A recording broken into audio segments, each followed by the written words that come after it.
and gentlemen, let's go. We ain't got no time to waste. Let's go. You are now listening to Jason Anderson, and you are in the zone. You're in the zone with Jason Anderson on Sports Radio 810 WHB. Scale of 1 to 10, immediate number locked in. Beards, do you have a number? I'd say so. Should we say it at the same time? How do you say it at the 1, 2, 3, go. 4. I put 0. Oh, interesting. Really? I said, honestly, it feels like almost 0. I'm shocked that I'm the highest of the group. Yeah, well. You're in the zone on Sports Radio 810 WHB. I want to start the show with a tweet that I saw, and I'm just paraphrasing. I don't want to put this person on blast. But I just saw it roll through my timeline last night. And it just knocked me on my rear end.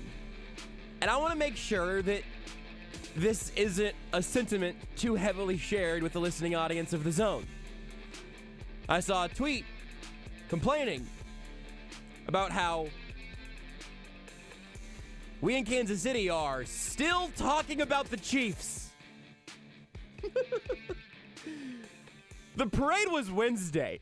My feet are still sore from my 5-mile walk. Better than yesterday, but the mud of the lawn outside Union Station still graces the soles of my boots that I'm wearing right now. And man, I'll just go ahead and frame this a different way. If you are among the people who hoped the football season would end the second the confetti stopped falling from the sky in downtown Kansas City, you are going to be outrageously disappointed in the next 4 hours of The Zone. And that's not even because Jason's not here. Jason Anderson is out today. I'm Joshua Brisco in the big chair. That's Beards McFly on the other side of the glass, where we will be talking about the Chiefs today, and I will be making no apologies for such a thing. We're going to get up the speed for college basketball season. There's still snow on the ground right now. Baseball is going to get here soon enough.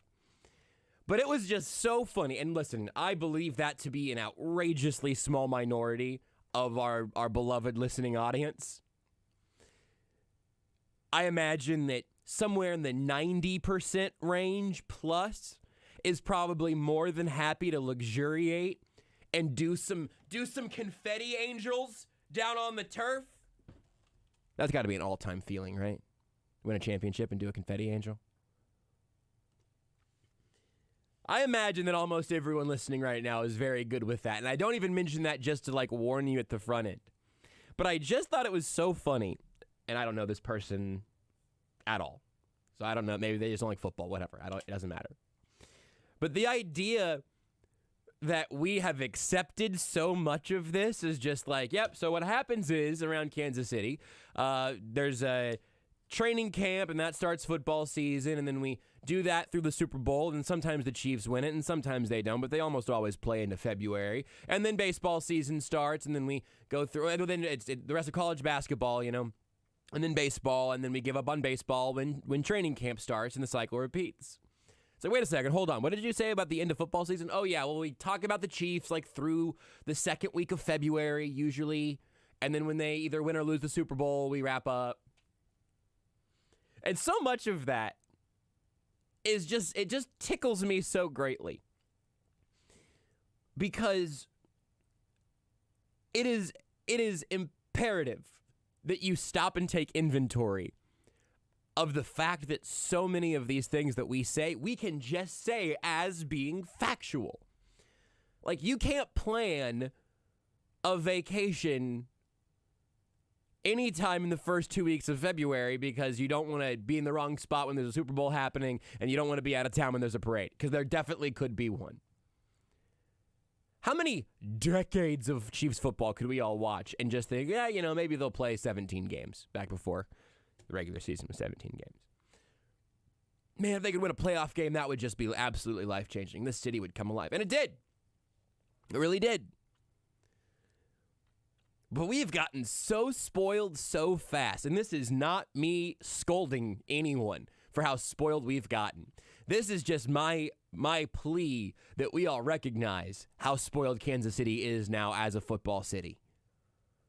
I mentioned this when we were broadcasting live from the parade. Kansas City absolutely fought for and earned the title of the soccer capital of America. It's a beautiful title that we, again, earned and will pay off when the World Cup has games at Arrowhead Stadium. Ugh, that is still so cool to me.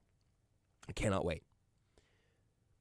But in addition to that, more recently, Kansas City has earned the title of being the, I suppose, American football capital of the world. The biggest star in the sport plays quarterback here. Signed a 10-year, $500 million contract to continue doing that. And this team's tight end is hosting SNL. I think it was March 4th. I don't have it up in front of me right now. But the back-to-back hosts, and I can't remember who's up on this one. I'll have to go find the actual little post-it note thing. Here we go. Here's the list of hosts: February 25th, March 4th, and March 11th. Woody Harrelson, Kansas City Chiefs tight end Travis Kelce, Jenna Ortega, whose star has risen very quickly, playing Wednesday Addams in the Wednesday Netflix show.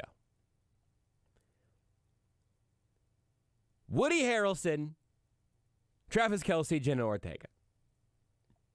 These are peers in media right now. In entertainment. I'm a little bit bummed that Travis Kelce isn't hosting when the 1975 is there, the musical guest the next week. I'm unsurprisingly huge 1975 guy. Can't surprise anyone who knows that band. But it is just line item after line item reinforcing the fact that this is the football capital of the world. We have hosted in this city 5 straight AFC Championship games. We had a parade in 2020 and another one in 2023.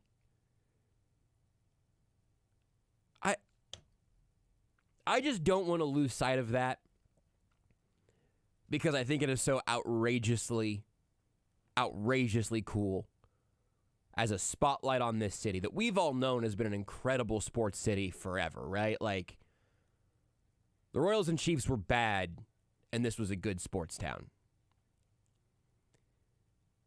The Royals get good, have a parade, and I've never seen any swath of Kansas City as packed as much as the parade that day. And now it's just common knowledge that the Kansas City Chiefs are the team to beat at every turn.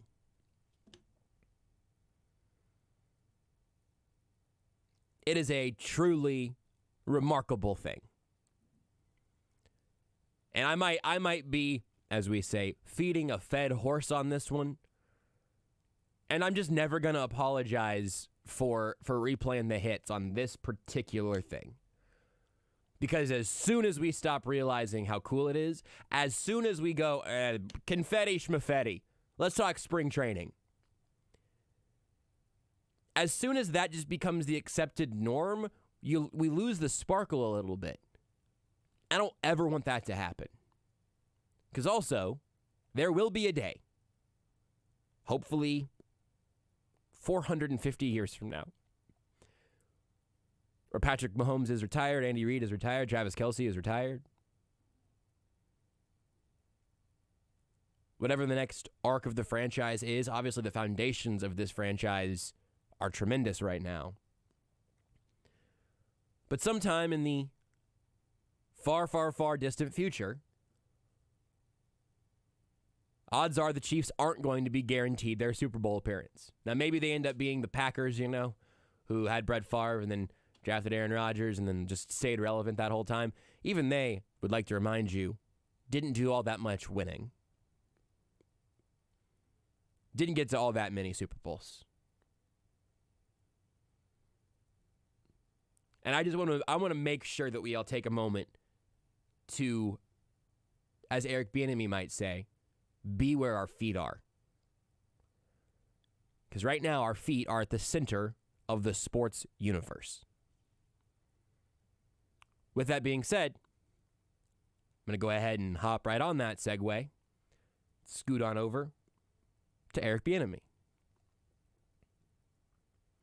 Several reports today say that Eric Bienemy continues to meet with the Washington Commanders. Albert Breer said at about 6:30 or so this morning, Chiefs OC Eric Bienemy will be back in Ashburn to continue talks with Commanders coach Ron Rivera today. Sources say they'll cover staffing and contract this AM. If things go well, Washington could have its OC by the end of the day. Rivera and Andy Reid have been in touch too. A little later on, Ian Rappaport, a couple hours ago, said the Commanders and Chiefs OC Eric Bienemy have mutual interest, and it's trending in the right direction toward him being their new coordinator. Both sides are working through specifics, but Bienemy is the top choice. If all goes well, this should be official today. Also, in other news, Kadarius Toney already has a Chiefs Super Bowl champion tattoo. We might come back to that later in the show. One nitpick on Ian Rappaport's tweet is that Eric Bienemy right now is not the Chiefs offensive coordinator, or at least isn't under contract to be. I think league year and all of that, I don't know exactly what day it wraps up, but Eric Bienemy was on another one-year contract this year because this is always a possibility. I both have hopes and frustrations about this. We can start with the hope. I mentioned on yesterday's show, Matt LaFleur did this to some extent. He was the offensive coordinator for the Rams. That was Sean McVay's offense. He went to the Titans, was the OC there for 1 year, then got the Packers head coaching job. Mike Vrabel's the head coach in Tennessee, so this was LaFleur's offense to hold. Cool. Eric Bienemy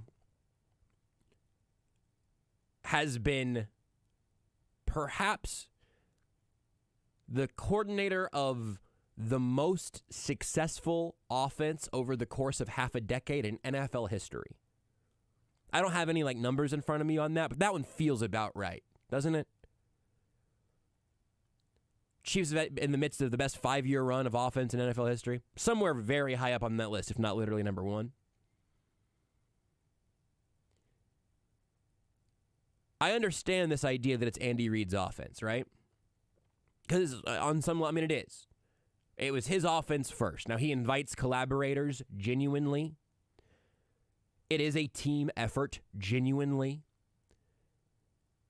Andy Reid does have an offensive coordinator because it takes a lot of hands to make all of this happen.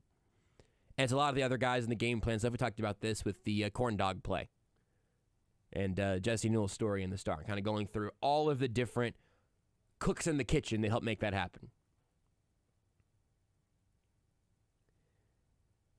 But Eric Bienemy looks like he is trending towards going and taking the Washington Commanders offensive coordinator job, defensive head coach Ron Rivera. It can be his offense. It can be his show. But that is not a step that Doug Peterson had to make.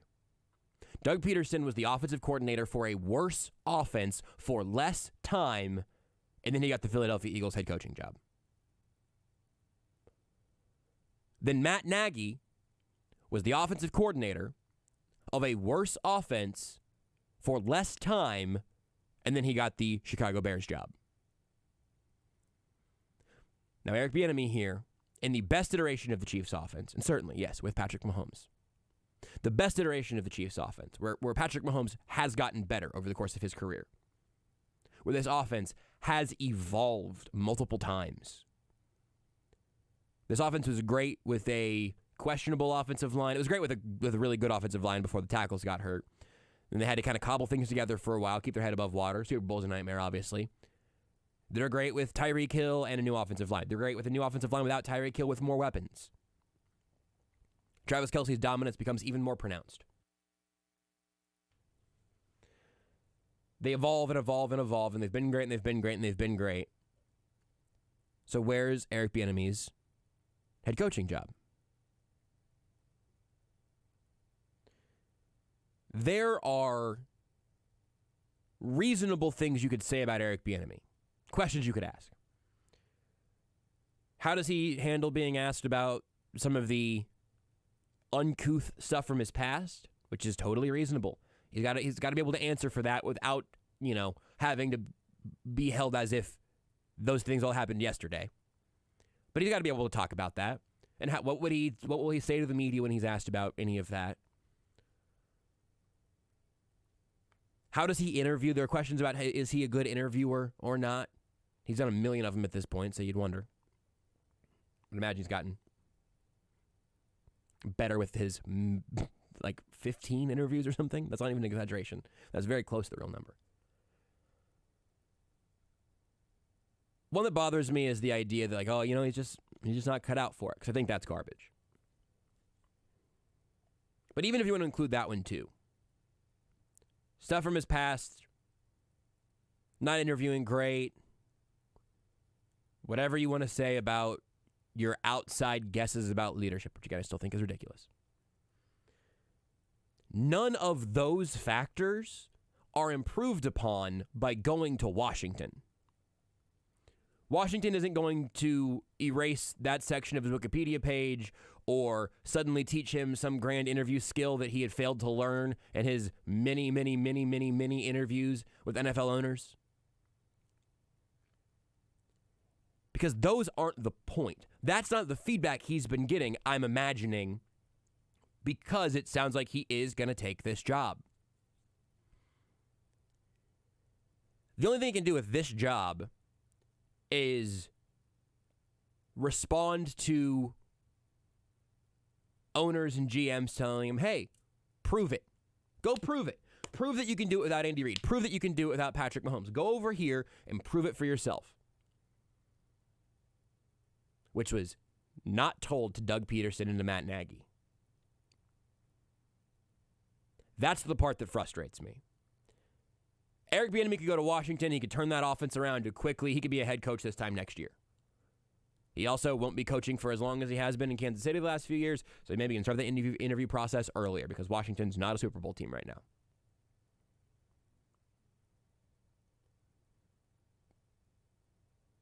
By whatever metrics you want to dive into, and The Athletic just started what I think is going to be an incredible series on their main Athletic show football feed, going through the history of race in the NFL and all the places that it pops up. I'm not going to explain it nearly as well as the people actually on the show, but they had a researcher on who had years ago done research into the performance of black head coaches and also why there aren't more of them in a way that reflects the population of the players. And they found that black head coaches end up being more successful, but why are there less of them? And what that's not saying is that there's some inherent advantage that black coaches have. That's not the research. The takeaway from the researcher, again, if you'd like to dive into it more, I'd highly suggest you go listen to them actually explain it. This is a real for dummies kind of explanation of what was in that podcast. What they found was that repeatedly, black coaches were told to prove it more and longer, and you have to continue to achieve at that level to even retain that job.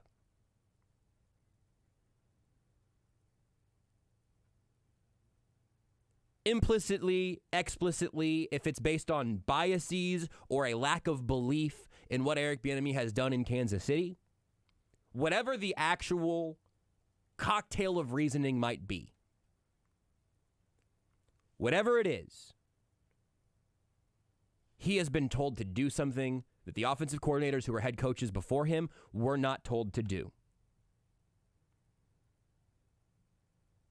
Mike Kafka almost got a head coaching job this cycle. I thought he was going to. I thought Arizona was going to be Kafka's spot. He was the quarterback's coach for Patrick Mahomes. Goes to the New York Giants and calls the plays because Daboll lets him and makes some really good stuff happen with Daniel Jones. It's a great year for Kafka. But for all these other guys, touching the hem of Patrick Mahomes' jacket is enough of a reason to get a job. Cliff Kingsbury's candidacy was inflated by the fact that he just worked with Mahomes. He didn't even win with Mahomes. He just coached himself. And now we're here, and I don't know if you saw the the first embrace after Andy Reid got dunked in Gatorade. He pulled in Eric Bienemy, and Spags came over, and the three of them just had like a big group hug. I've heard people talk, and I'll ask Matt Derrick about this when he joins us here at 11.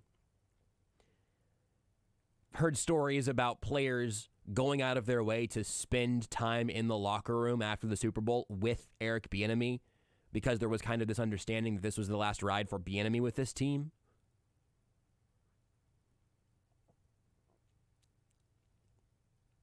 Whatever these hurdles end up being,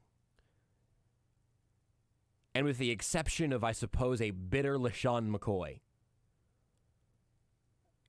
you have not been able to dig up a reason that this man would not be a superb candidate to be a head coach. I just say superb candidate because once guys get into those head coaching spots, you just don't know how they're going to end up reacting. All you can do is make the best bet possible. I think Eric Bienemy would be a damn good bet. But it sounds like all the arrows are pointing to him going to Washington to coordinate for Sam Howell or whoever they draft, or they make a run at Derek Carr or something. I don't know. We'll see when that comes. But it's just it is a frustratingly unsatisfying end for the Chiefs and Eric Bienemy. This was supposed to end with him winning a Super Bowl and then getting a head coaching job somewhere. Like, that's the storybook ending that everything had added up to. And now we're here instead. And I know that, he's a hard bleep. I get it. I talked to Jamal Charles sometime, it's been a year and a half, 2 years, something like that now. And he told a story about going into Andy Reid's office, telling him he needed to fire then running backs coach Eric Bienemy based off a confrontation they had and all that. And then by later on in the year, and by the time I was talking to Jamal again a year or two ago, whatever it was, he had nothing but great things to say about him. And so maybe there's like a barrier to entry with Eric Bienemy where you can be bristly or whatever and until it clicks. But it's just a truly baffling series of events. I'd rather talk more about Super Bowl stuff, more parade stuff, other things going on around the Chiefs. I want to take some time to evaluate some of the performers that maybe we could talk about a little more than we have been able to this week, or even just looking at exactly how this all came together. Jason had some audio yesterday that we got through a little bit of, but there's some more of it that I think is pretty interesting. We're going to have some time to stretch our legs and continue to celebrate the fact that once again the Kansas City Chiefs are world champions, and once again we have a parade going through this city, just littering our roads with the prettiest of trash being confetti, and arguably some of us people, beautiful trash. I don't bristle at that. I would love someone to call me beautiful trash. I might change my display name on Twitter to that.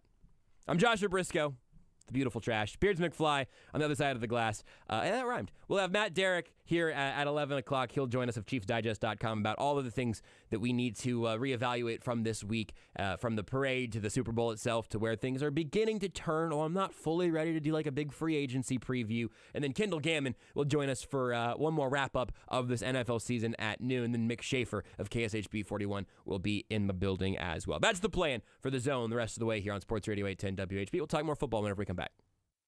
Want to see more of The Zone? Watch the show live on the Sports Radio 810 WHB Facebook, Twitter, YouTube, and Twitch.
The Zone with Jason Anderson.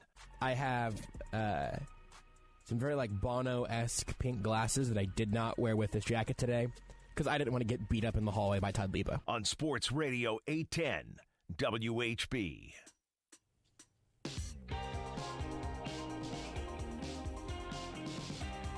Just saw an interesting tweet from our friends with the Kansas City Monarchs. And tweeted out a few minutes ago, "They're big cleats to fill, but somebody's got to do it. We're hiring for someone to be Monty." There's some pictures of Monty, the Monarchs mascot, and they're looking for applicants to fill those big cleats. I have inquired with them. I responded, and we will see if they get back to me here over the course of the show today. My head is not a big baseball, and I'm worried that might be disqualifying. I have the jersey, though. But it could fit in a big baseball. I would need a very large baseball to fit my head.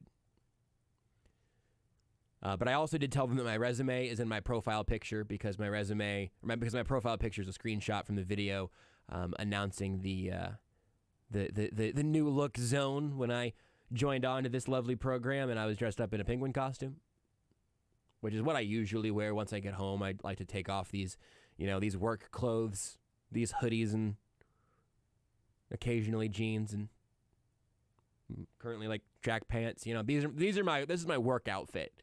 Then I get home, I get rid of all this, and I put on my penguin costume and go about the rest of my day.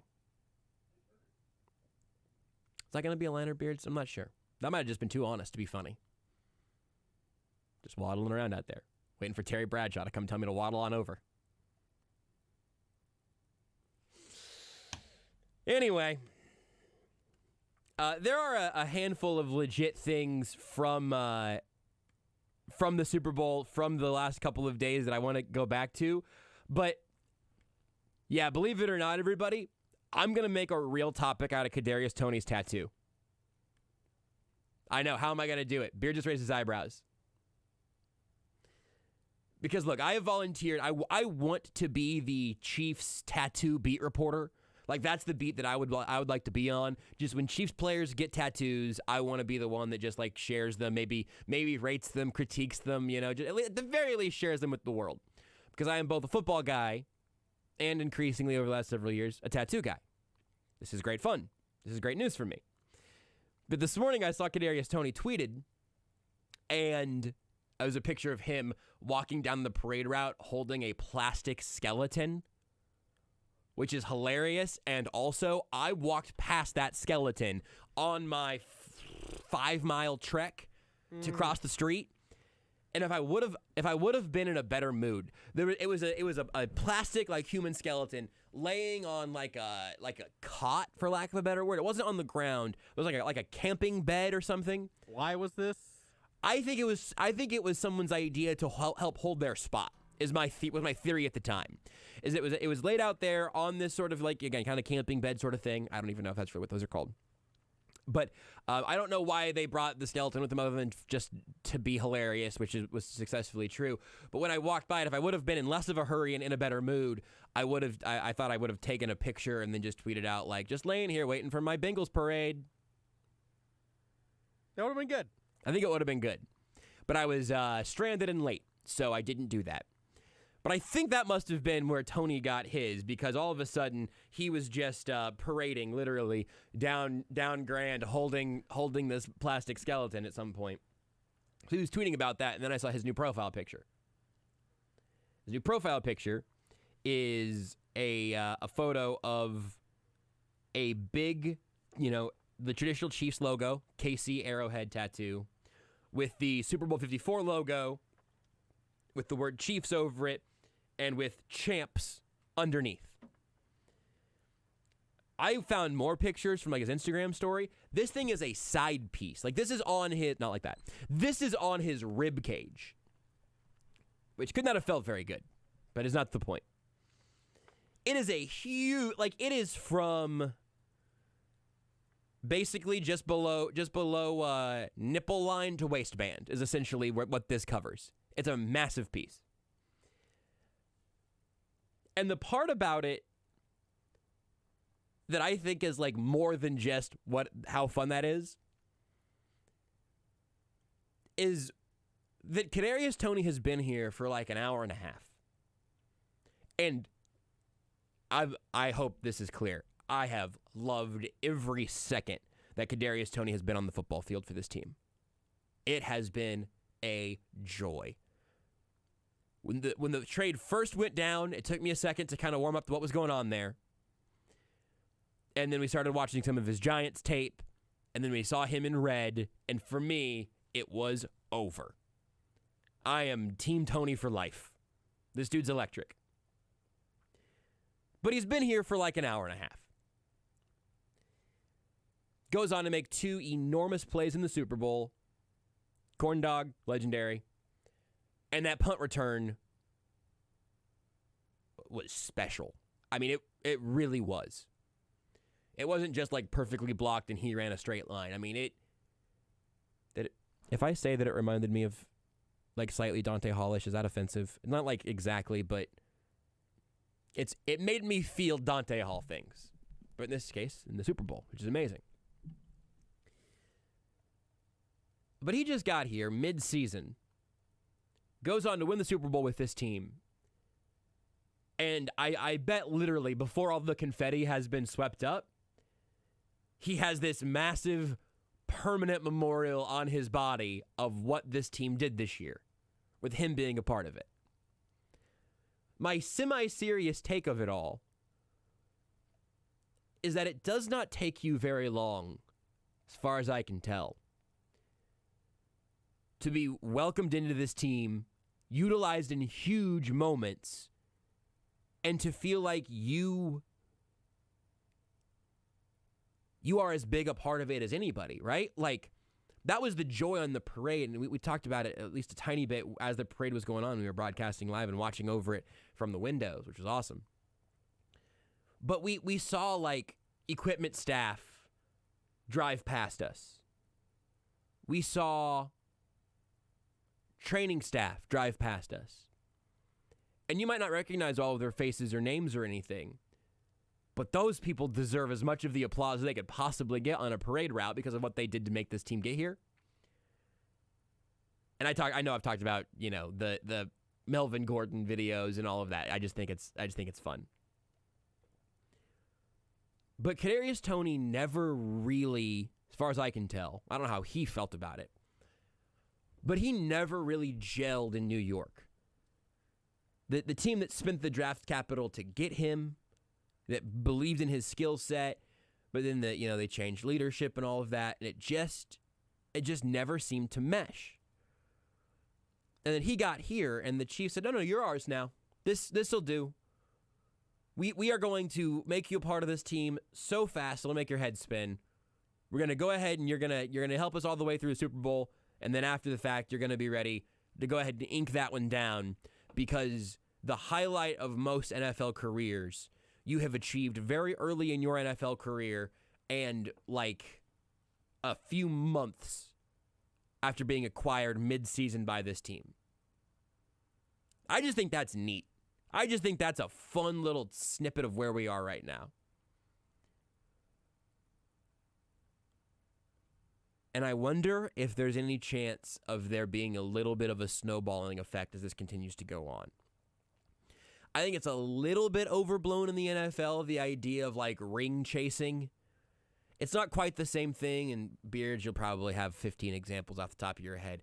But like in the NBA, if you're like a veteran that has been an all-star at some point, but now you're in a spot where you can be a role player, you might just go sign a one-year deal with the best team that has a spot for you, because you can help them win a championship with a pretty heavy thumb on the scale. Is there a player that jumps to mind for you on that, Beards? I can't think of one, but other than like Andre Iguodala, but I don't know what his peak was. He was there before that. That's true. He was there. Yeah, no, that's a good point.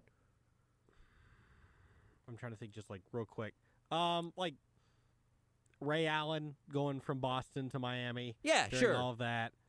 Those teams had a bunch of ones. Here's the Chiefs one. No, not really. Not Chiefs. I was gonna say Terrell Suggs, but that was Terrell Suggs was a good pickup. But yeah, it's hard for it to be that way in the NFL because, like, for example, so let's use Terrell Suggs. Like this year, Carlos Dunlap is a guy that I think you could make that case for. But the reason I'm making the NBA split is because Carlos Dunlap is one of like 4 or 5 defensive ends who rotate through and had made a few plays this year. And God knows, again, I am team give everybody a ring, give everybody a Lombardi Trophy replica. Everybody should get it tattooed on their ribs, whatever it is. I think it rules. But like, Carlos Dunlap was a great addition, but he's not going to have the same effect as a 6th man in the NBA, right? Just because of usage and the sports being different. The difference in the NBA and the NFL is there's like the buyout market. So like a bunch of guys, older role players will get bought out, and then like Danny Green went to the Cavs. Danny Green's a good one. And there's not really that parallel in the NFL. Right. It is very difficult for that idea that we're very familiar with in the NBA.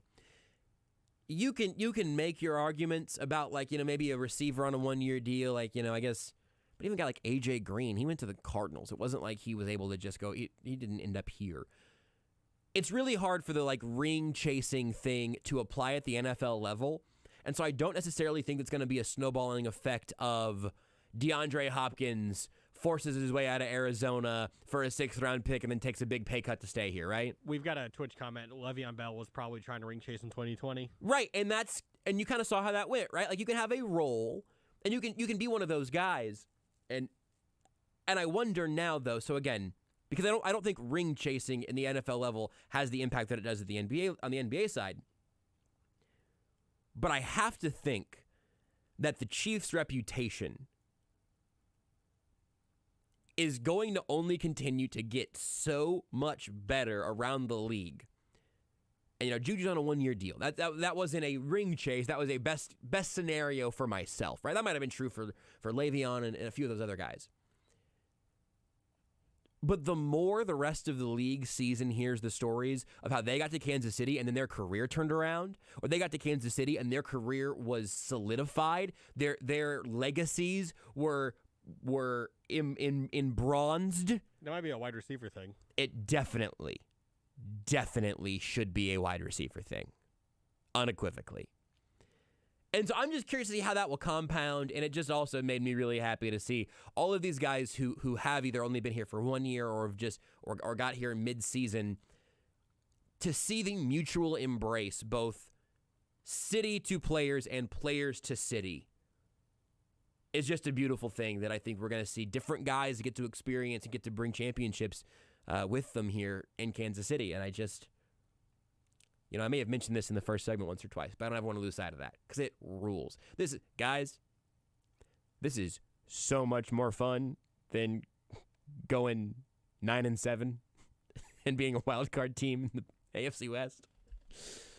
This is so much more fun. We'll take a break. We'll keep having some more fun on the other side here. I'm Joshua Brisco, Beards McFly. No Jason Anderson in today's edition of The Zone. Hope you'll stick with us anyway. Follow the show on Twitter at J810Anderson, at JB Brisco, at Beards McFly, and at Sports Radio 810.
The Zone with Jason Anderson. Dodgeball is fun. I like dodgeball. Even though I was homeschooled, I would just get a basketball and then I would just throw it at my little brother. Just like I was going to say you versus your dad. just walking around. At the age of 8. Right. How'd that have gone? Right. Boom! My dad just winds up with a soccer ball. Yes. All right, you got to go to the nurse. You walk into your mom's room. Mom, my eye fell out. Dad hit me in the back of the head with a soccer ball at 80 miles an hour. That's Professor Brisco to you. On Sports Radio 810 WHB. I've neglected to mention the only thing that anyone actually cares about in the show today. Not Matt Derrick at 11, or Kendall Gammon at noon, or Mick Shaffer after that. No. There's one thing that has not yet appeared in this edition of The Zone this week. It's a little thing we like to call sad fans on Reddit. And Beards, it's been a few years since you've gotten to do a fun sad fans on Reddit Super Bowl edition. Yeah, no joke. How'd it feel to get back in the lab on that one? It was pretty good. It's Philadelphia Eagles fans were a little sad, so it's going to be a good time. I'm really, really excited for that. We'll do that somewhere probably early in the 1 o'clock hour. I still got to piece it together. I'm going to do that while Matt's here. Whatever it takes for you to... Gotta make sure the sadness dials are turned up the right way. That's the thing, is people don't realize Beards is in there. He's got this very advanced algorithm. He's got a whole board of sliders, and it's not audio levels, it's sadness levels. And so he can just go ahead and decide, we're going to turn up the sadness, we're going to turn down the sadness. You know how in Monsters, Inc. they were like, laughter is the real thing? This is, no, it's sadness. It's sadness. It's not fear or laughter, it's sadness. It's not complaining about the refs, it's sadness. So sad fans will be coming around the corner here, close to 1 o'clock. But next, we talk about some football. Matt Derrick of Chiefs Digest, next here in The Zone. Looking.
The Zone with Jason Anderson. Why are there so many songs about rainbows?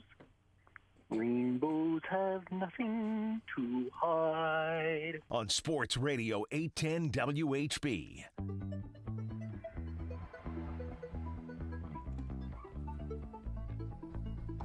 Do you remember doing that, Matt?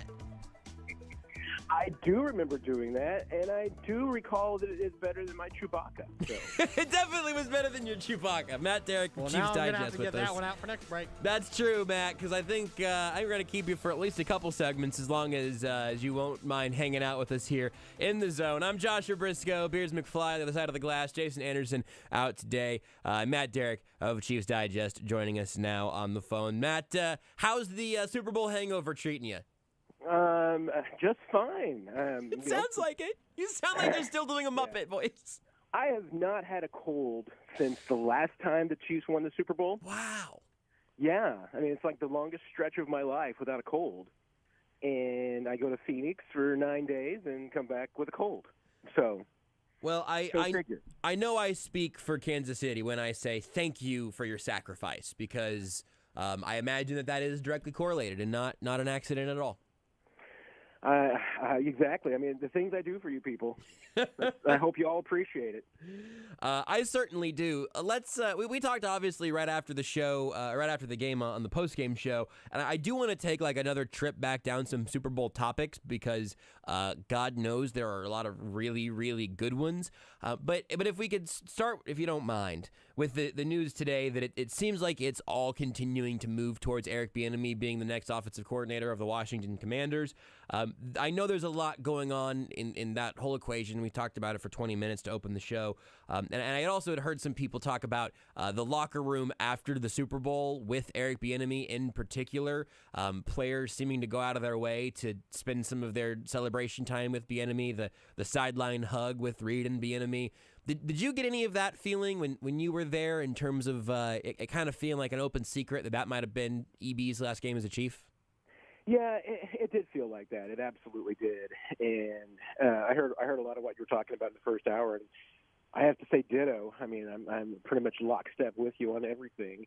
But yeah, it did seem like that. And I didn't get to talk a lot with the EB last week. It seemed like we were always in different places at different times. But from what I did hear from him, I don't know. He seemed like a little bit more in a reflective mood. And I think certainly when we heard Andy talk about the subject of EB, I mean, there's been a tone and a tenor to his answers that makes me feel like that, yeah, I mean, that he's kind of hinting that it's going to be the last ride. This is like a weirdly, I don't know, loaded angle on it, but is there any sense from you that Andy Reid has been like, hey, like, you like any pushing from him to say, hey, go ahead and go try to do this somewhere else, even if it's not like in a way that is necessarily beneficial for the Chiefs. Like his Andy Reid's answer on Monday was a stranger one than most of the ones he's given about Bienemy. Yeah, and and we're dealing with almost everything on this is conjecture because we don't have anybody that just flat out has said, either on or off the record, here's why Eric Bienemy hasn't been getting jobs. And so we're kind of left with creating our own reasons for why he's not getting jobs. Yeah. And I think that, by and large, we're all probably, putting our own experiences or observations and feelings behind whatever our rationale is for very good me not having a job. But at the end of the day, yeah, I mean, if it is indeed the case, and I was thinking about this during the game, I'm guilty of it too, just as much as I think anybody else. But whenever we talk about anything spectacular that the Chiefs do, or offense does rather, I mean, the first thing out is Andy Reid's a genius. Mm-hmm. Oh man, Andy Reid. And if we're going to continue to do that, and me being somebody who is absolutely in the Eric Bienemy deserves a job and should have been hired yesterday, if not a year ago or 3 years ago camp, if I'm guilty of that too, then yeah, maybe he does need to get out of the shadow. But it doesn't make any sense because other coaches have had no problems getting out of Andy Reid's shadow. Why Eric Bienemy is? Draw your own conclusions. But there's so many things that just don't add up. And, I mean, if this is what it takes for him to move on, I mean, I'm sad because, this has been a great run in Kansas City. He's been an incredible coach. There is not a single player other than I think maybe a couple of bitter ones for which Eric Bienemy had to be the bad guy to tell them the bad news that their career was over. Yep. Other than that, there's nobody with a bad word to say about this guy. Last thing on Bienemy then is just what do you think about Washington as a fit? Because my initial thought when that report started coming out was, oh no, please don't let him go there. Because I have my fears, as you may have heard in the first hour, that what if there's new ownership? What if they go 6-11 and the Ron Rivera experience isn't getting it done anymore? Is that a chance for Bienemy's career to end up taking a step backward? But the inverse is that Ron Rivera and Andy Reid have reportedly been in conversation, and that it would be his offense, depending on who the quarterback is, Sam Howell or whoever Sam Howell is currently holding a spot for. Pros and cons and all the things that you see with Washington as the likely landing spot. How do you feel like that's going to set up for Bienemy? I mean, of all the possibilities, I mean, it seems like the best. I would have thought, man, him and Mike Vrabel in Tennessee together might actually get it done. Yeah. That would have, I thought, been a really good opportunity. But it can very well be that Washington is able to offer him more than what Tennessee can, and whether it's in title or money or power or all of these things, maybe that's the deal. That's the difference maker. And I'm with you, although I take a different view on that. I take it from the standpoint of, right now, the Washington team is one of, in the category of the 8 teams that I say are in the NFL at any particular moment in time who don't know what they're doing. Yeah. And so I would normally say don't go to one of those. But guess what? Yeah, the ownership change makes me feel like that's a good place to go because things can only get better. Yeah. I mean, it's rock bottom in Washington with the current ownership. The next owner, unless it's Hitler, it's going to be better. And it's probably not going to be him. It's probably not. It's probably not. But it would be hard for. Wow. Yeah. That's profound, man. That is hyperbole. I guess I should say. I was sitting over here editing Sad Fans. I had my headphones off. I thought I heard. I think I missed some context there. I'm very intrigued to go back and listen to that later. We weren't really even arguing, but I invoked Godwin's law pretty quickly. I've been trying to remember what that's called for months, Matt. For months, I've been trying to remember Godwin's law. Yeah. Wow. Thank you for bringing that to me also. I remember, everybody, I'm on medication. I was just about to. I can't be held responsible for anything I've said. I was just about to say that if Matt says anything objectionable today, he can blame it all on the NyQuil because that is a heavy deal. God, that's funny. Also, I was on the Washington site here, and there's not an assistant head coach on the staff currently, at least according to Commanders.com. So that could be, you mentioned title. That was the first. I hadn't really given that any thought until you said it there. And so, assistant head coach / offensive coordinator could be good in that department. But yeah, anyway, you're right. It would be hard for that situation to get worse, which also, I guess, provides a little bit of an opening for him to turn it around there. And if Ron Rivera does what Andy Reid does, except being the defensive version of it, and just says, "Hey, EB." My defense is mine. Offense is yours. I'm not going to meddle in it. It's what you do. And that's what Andy Reid does with his defensive coordinators. And that's what he's done with Spags. So, that would be more power than he would get and more authority than he would get almost anywhere else as an offensive coordinator. I think that all tracks. I've warmed up to that for him a little bit. It's just I'm also deeply frustrated for all the reasons that are obvious. But with that being said, let's go back to the game a little bit, and then we can enjoy the stories out of the parade and everything as well. But I don't, to be honest, and I'm hoping we're on the same page. I cannot remember what we did and didn't talk about on post game because that was 3,000 years ago, and it was like 1:45 in the morning. So and also presumably a different audience here today. What's the storyline that even now, almost a full week removed from the Super Bowl, that you feel like hasn't gotten enough run in terms of what helped the Kansas City Chiefs win another Super Bowl? Ooh, that's a great question because, I'm trying to think about what's the most overlooked piece. Because I think that some of the things that have been consistently overlooked, I think we've hit on. Offensive line particularly has gotten the love that they certainly deserve this week, and you probably can't gush about them too much. Individual performances. I think that we probably, even though the Eagles had a pretty good day, you still have to, I think, revel in the fact that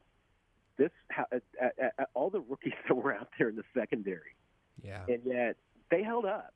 I mean, I know they gave up 35 points. Yeah, we'll say that. We'll certainly say that. But I mean, as Andy Reid would say, it was ugly, but they got the job done. Yeah. I mean, there were moments. I mean, they had just enough. So maybe they don't. Maybe they're not deserving of as big as a pat on the back as I'm giving it here, because it's just the one thing I can think of that we haven't really talked about this week, or I haven't heard talked about. But as well as Jalen Hurts played on Sunday, and as well as the Eagles receivers were playing, they could have given up 70. I mean, that's just how good the Eagles offense was and how good their game plan was. I mean, it could have been worse. I agree 100%. They came up with some big moments when they needed them. Yeah. And not only the fact that you could take 7 of those points off the board since they scored 7 of them on their own if you'd like, but I agree 100%, Matt. The Eagles' offense was in fuego. Like, it was a tremendous performance. That the fact that they were able to get a 3-and-out late in the game, you get the scoop and score, and also the Eagles' running game was a non-factor from the running backs, I should say. Hurts on the ground was it hurt, but I agree 100% that there is credit to be given there, even in a 35-point performance. And this has been talked about and there's a lot of attention, but I still see some disrespect, so I need to just call it out. I was picking up breakfast this morning in my neighborhood Chick-fil-A in Liberty. So you folks are on blast right now. Oh no! Great. They had a world champion Super Bowl Chiefs on their chalkboard and everything. Fantastic. Then they had little numbers all over the board and everything, and there were a lot of numbers on there. Kadarius Toney, 19, was on there. Good for him. Big plays, big moments, deserved it. Colin Saunders, 99, was on there. But Colin Saunders, good dude, not begrudging. I didn't see a 77. And I'm just telling you, Chick-fil-A, yes, if there is not a 77 on there the next time I come in, I am going to go Karen all over you. I thought that we might just start with the offensive line anyway and kind of the underappreciated department, because I still think that's true. Fair to say that Andrew Wiley literally, upon further review, literally had the best game of his career in this game? I think he's had some that were up there. He had a day where he absolutely shut out Max Crosby. Good call. And has probably played Max Crosby, one of his old high school college teammate rather, probably played him better than anybody has in their career. He had a really good game when that I think was against the Saints when he had to step in at tackle, and that way he had a really good game in that one too. I almost feel like you almost have to defend Andrew Wiley a bit to say that was the best game of his career, because while it was really, really good, I think it overlooks the fact that he's had other good games that I think he just hasn't gotten credit for. But that was a great performance. I mean, and I know I said this after the game the other night. That was a money-making performance for Andrew Wiley. I really don't want to go full off-season mode yet, because again, I think there's still confetti it's falling. Celebration week, yeah. Exactly. Yeah. There's beautiful trash all over the place. Yes, absolutely. But since we're talking about Wiley and it being a money-making performance, we don't even have to go to like the Orlando Brown side unless you think it's really, really relevant. Do you get a feel of like, hey, the Chiefs are ultimately pretty happy with Wiley, or are looking to upgrade, or now do you feel like there is going to be a chance that he's made more money than the Chiefs are going to be willing to pay him? Yeah, I am fitting into that second category. That's probably going to be the case with quite a few faces. But I mean, you're right. I mean, that's the reality of the business, and it's one of the side effects of having Patrick Mahomes, which is awesome, and you love it and everything, and you would never trade Patrick Mahomes for anything. But the existence of Patrick Mahomes it means that you have to make choices. And yeah, I mean, I would imagine I would be very surprised if because I think there's going to be a lot of teams interested. And I think there's going to be somebody interested in giving Andrew Wiley a multi-year deal, and if that's the case, I just don't know if the Chiefs if that's a luxury the Chiefs can afford. Well, it'd be a heck of a way for him to go out with an incredible performance in a Super Bowl that leads to him getting a big bag of money to go play somewhere else. I would not begrudge Andrew Wiley one iota for that. That's a heck of a run. On the offensive side, again, it's fascinating to me to look at the pass catchers, which I'm including all the running backs on, just sort of the general, I guess, the skill position players. But I don't like that phrase because I'm not here to disrespect offensive linemen by not calling them skill position players. But the traditionally accepted fantasy football draftable players that this team had, Obviously, Travis Kelce just keeps being Travis Kelce, and I would like that to continue for the rest of natural time on this earth.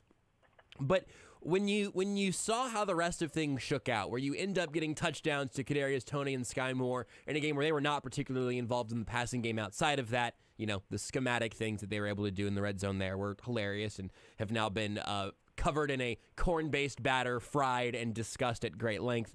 And Isaiah Pacheco having all of the energy and the execution for all the world all in one. Jerick McKinnon as well. The final sort of look back for you on the Chiefs' position groupings that were overhauled so much this offseason, specifically in the Super Bowl, and then kind of, I don't know, how that picture ultimately was painted for the Chiefs. I'm just sort of curious how that left you, because it changed every week. Like Marquez Valdes-Scantling had a season-saving performance and then was not a pass catcher in the Super Bowl. Yeah, I mean, I go back to this off season, and and not to collect the receipts card or anything like that, or pat myself on the back, which I will now absolutely do. You should. But I said, hey, different doesn't mean worse. This Chiefs offense was going to be different. It didn't mean it was necessarily going to be worse. It could have been better. There are ways in which you could argue that this Chiefs offense was better than it was a year ago, because they were number one in the league in a lot of categories, and they won the Super Bowl. So, I mean, I think you could make that case even that without Tyreek they were better. But once again, I mean, they were different. There's absolutely no doubt about that. And part of it was, I think, absolutely that Brett Veach and his staff deserves a lot of credit for going out and finding some depth for that receiver group. That was something that if they had it before, it wasn't tapped into.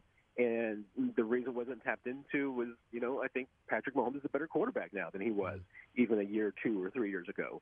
The last couple of seasons, I thought one of his few flaws was that in crunch time, you knew that the ball was going to Tyreek or Travis. Yeah. And whether that was reflective on a lack of confidence or a lack of performance from others in the lineup, or just simply, he wasn't there yet in his career to be willing to trust other guys, the fact that they had a deep group and Mahomes trusted them was huge. And as a result, exactly what you said. I mean, we talked in the past about how there was a different guy every week, because Sammy Watkins would have a big week, or Demarcus Robinson would step up one week. But it wasn't consistent, and it certainly wasn't happening in December and January. In December and January, it was Travis and Tyreek, and that was it. And as a result of other guys, stepping up and being involved this year, I think we could probably definitively say that this offense was not only different than a year ago, but it was better than a year ago. I think the running back room is another good example of that. I mean, it certainly ended the season completely different from where it started and what we expected. I mean, I get that a lot of people were thinking that by the end of the year, Isaiah Pacheco was going to be the starter. And I certainly thought that was a possibility. But I don't think that anybody would have, thought that it would have worked as well as it did.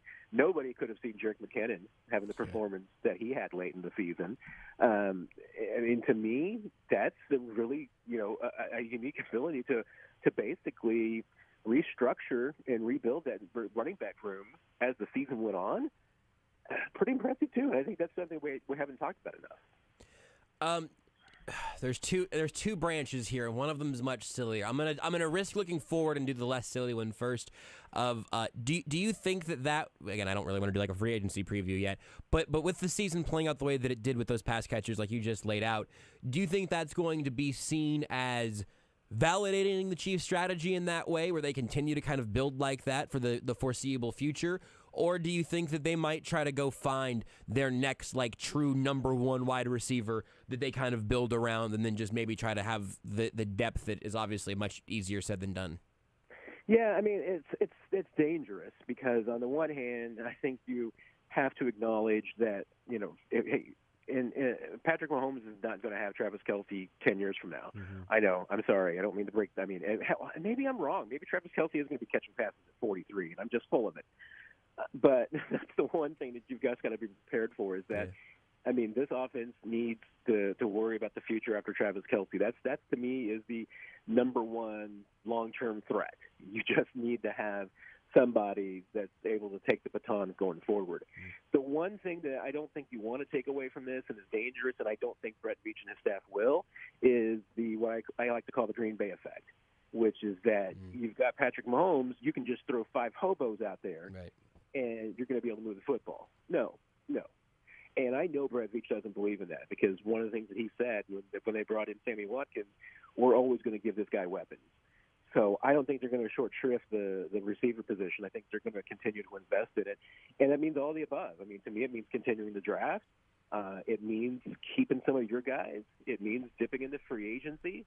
At times it's going to be rebuilding or retooling. You know, you're going to have to trade somebody that you really like in order to move on, because once again, when your quarterback's making 17% of the cap this year, it's going to continue to go up. You're going to have to make business decisions and have bargains and find places where you can save money. So you can do that at receiver, but you can't do what like Green Bay did to Aaron Rodgers. I mean, you've got to make sure that you have at least some investment in that, and that you hit on some of your draft picks and you make smart decisions. I'm interested to see, especially like with guys like Sky Moore and Kadarius Toney, who should be in line for larger workloads next year. Health, obviously a question for Toney, but we'll see how that goes. To see if they might also be able to kind of have their, 2-year plans of kind of acquiring and developing and then getting a guy comfortable through an off season and then fully in the fray. I wonder if that might be some sort of little middle ground, perhaps, where they're able to cheat the system a little bit. Yeah, and I first of all, I mean, I'm amazed. I had a little floor for what I thought, even a ceiling for what I thought Kadarius Toney could be this year, and this was the absolute ceiling. It's so good, man. If not burst through it. I mean, I had done a piece where I believe I noted that I think like the most successful mid-season addition for a receiver, or at least one after training camp started. I'm trying to remember now. I want to say it was like Donnie Avery or something. I mean, somebody was coming in and getting like 180 yards. I mean, that's the best you could hope for. And Toney, I mean, the yardage wasn't necessarily that big of a deal, but the plays were huge. Mm-hmm. And so, I mean, just think about what the potential is if, one, the Chiefs get him into a good training program that's able to keep him healthy, which they're going to do. I mean, they have done an incredible job with that in the past as far as getting guys in the right diets and getting them in the right, training programs so that they do stay healthy. I mean, look at Travis. I mean, good grief. Guy never misses a game. I mean, they've got good examples of that. So they're able to do that and then introduce him to the rest of the playbook. Yeah, I mean, there's a lot to like there. And Sky Moore, to me, was not a disappointment at all. I mean, that, to me, was a pretty good standard year from what you'd expect from, to me, a non-elite first-round rookie in an Andy Reid offense. Yep. Usually these receivers don't do well. And Sky, I thought, had some really nice moments. And you're right. I mean, to me, he's absolutely poised to make a bigger impact next year. Totally subjective question that has no wrong answers. Is this the funny one? No, this is actually more funny and less. I'm looking forward to the funny one. Funny is the wrong word. Perhaps waste of time is the other one, but we'll see. It might also make us chuckle. But this is the fun question that we're gonna have before we take a little break, which is, if I made you choose right now, you are only allowed from this point forward in their Chiefs' careers, you are only allowed to watch either Isaiah Pacheco or Kadarius Toney. Who do you choose? Ooh, only watch them? Only you got one of those two. You just see a void where they are at. Your brain cannot physically comprehend. I put those two together because they make me feel some of the same things, which is just pure electric football joy. I love watching those two dudes run with the football. Yeah, I do like. You put it that way. I really do love watching Isaiah Pacheco play. But here's the thing. I mean, if you give me the best of both worlds, if I could watch Kadarius Toney up until the point that he gets tackled, and yet I could still, and I could not see him celebrate, but I could see Isaiah Pacheco once he gets up off the ground after a tackle. Oh, that's good. Okay, so not even at the point of contact, but once the whistle blows, you can suddenly start seeing Pacheco again. Yeah, because I mean, I've made my Danny Rojas, Isaiah Pacheco comparison before. Football is life. Kadarius Toney plays like Danny Rojas until the tackle, and then Kadarius, and then it's Isaiah Pacheco is after. to tackle as Danny Rojas in football is life. That is a good a good minor adjustment if we can get the football gods to allow that. I think that they both make me feel the same things, and then Pacheco has the violence and Tony has just like I don't understand how Kadarius Toney moves the way he does. Like it genuinely doesn't feel quite possible. Like what I know about just how human beings generally move. But I also don't know where all of Isaiah Pacheco. It's like Isaiah Pacheco runs with a force field around him, and Kadarius Toney has like feet that move twice as fast as anybody else. I mean, Kadarius Toney moves like he's on like repulsor lifts in Star Wars or something. Love that. It's just like, you just see this. He's like a land speeder, and you just see this little fuzziness underneath him, and then all of a sudden he turns directions and corn dogs his way into the end zone. Kadarius Toney's a land speeder. Isaiah Pacheco is Danny Rojas. He is Matt Derrick of Chiefs Digest. More Zone next. Take the show with you by listening live on 810WHB.com, in the 810 mobile app, or by subscribing to The Zone wherever you get your podcasts.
The Zone with Jason Anderson. Now, Matt, the obvious conclusion of this segment, I'm going to go ahead and let you just sort of warm up the pipes and decide if you've got a Wookiee, if you got a Wookiee calling you. Here's what I'm going to say leading up to that. You can follow Matt on Twitter at Matt Derrick. You can check out his book, At Last, The Kansas City Chiefs' Unforgettable 2019 Championship Season, forward by Kevin Harlan at triumphbooks.com/ChiefsWin. And his Wookiee impression sounds like this. On Sports Radio 810 WHB.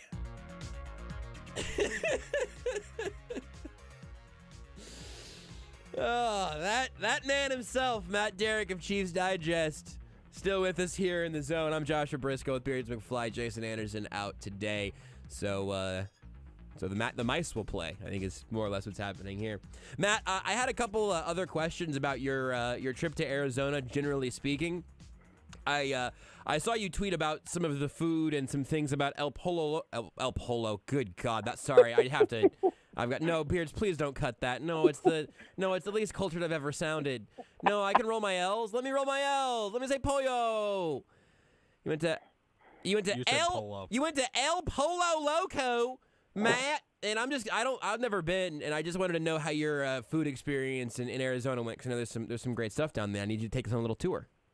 That is exactly how we would say it in Springfield in the Ozarks. God, man, I'm embarrassed. We'd also say, welcome, y'all.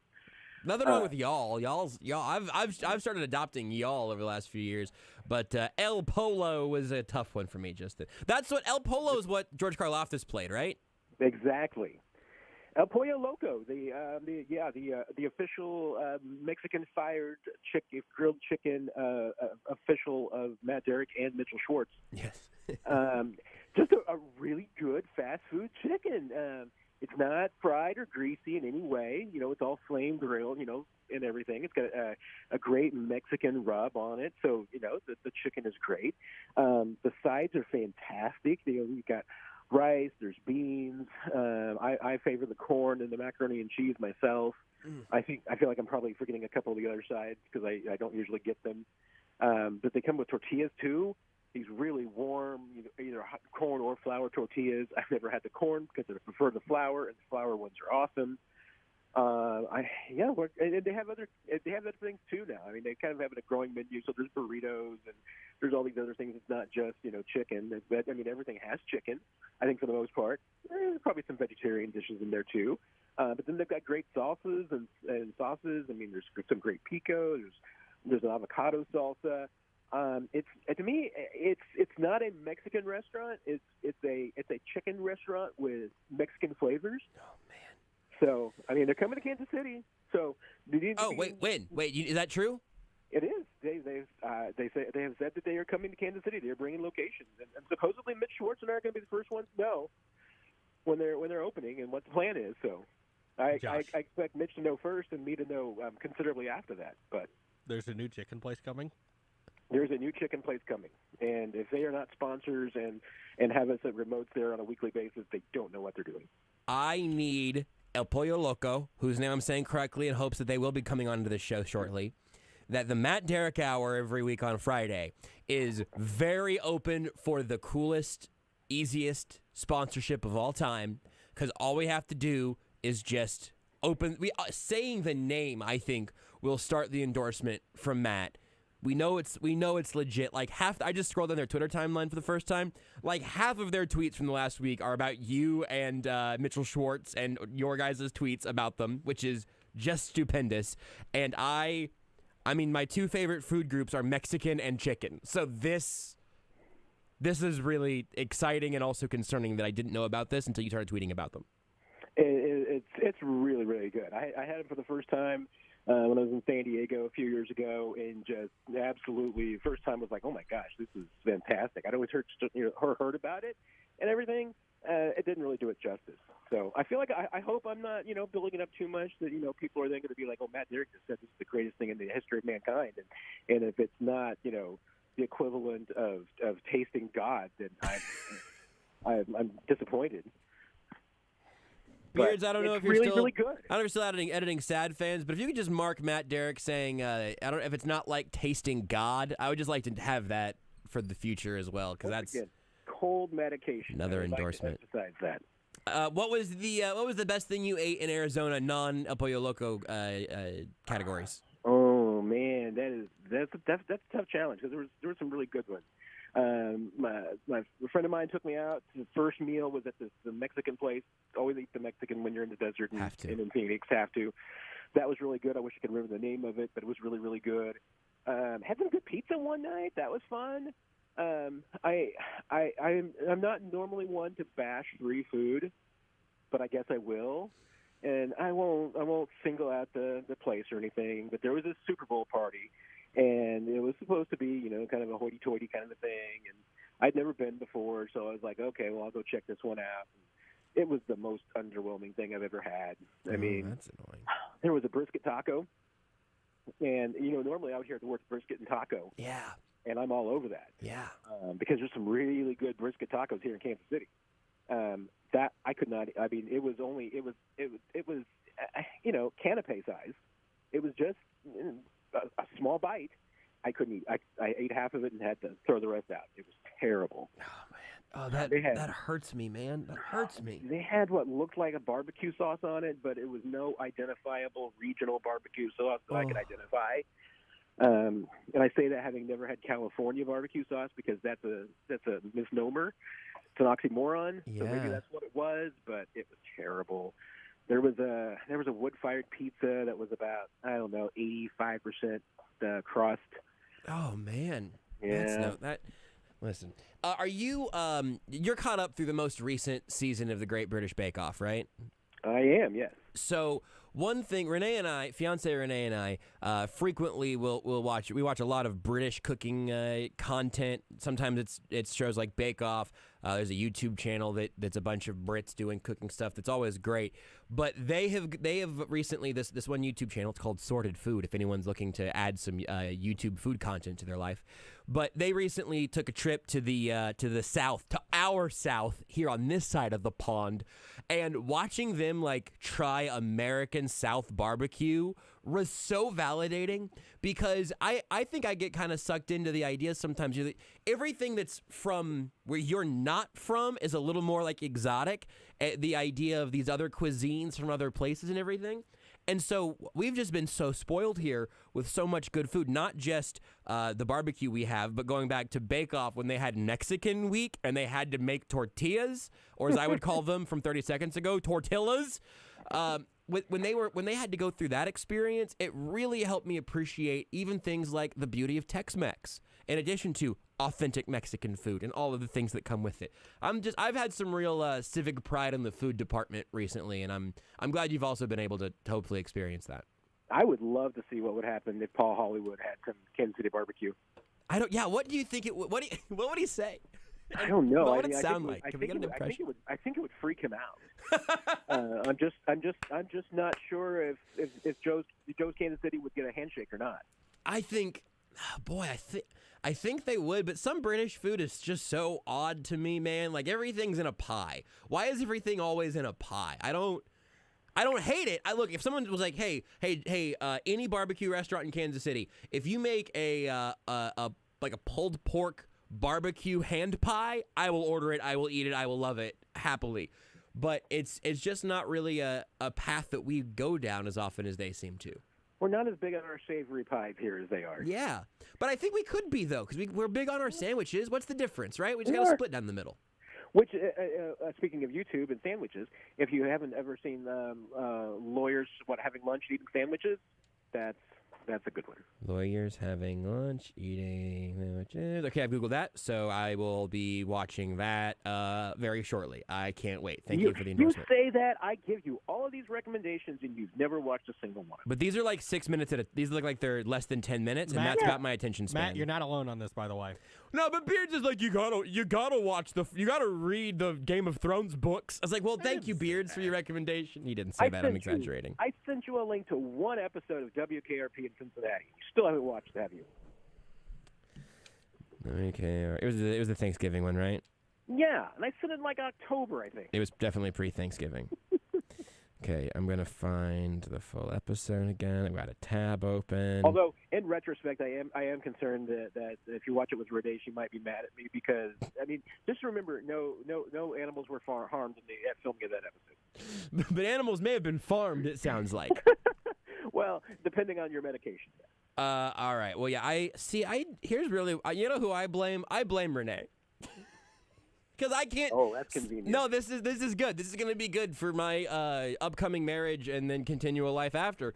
I blame Renee for not giving me enough free time to watch all the cool videos you send me. It's really her fault, and it's not about my own attention span or forgetfulness or general inability to follow through on my I didn't actually know this number until just now. My my YouTube watch later list has 391 videos on it. I would have taken the over.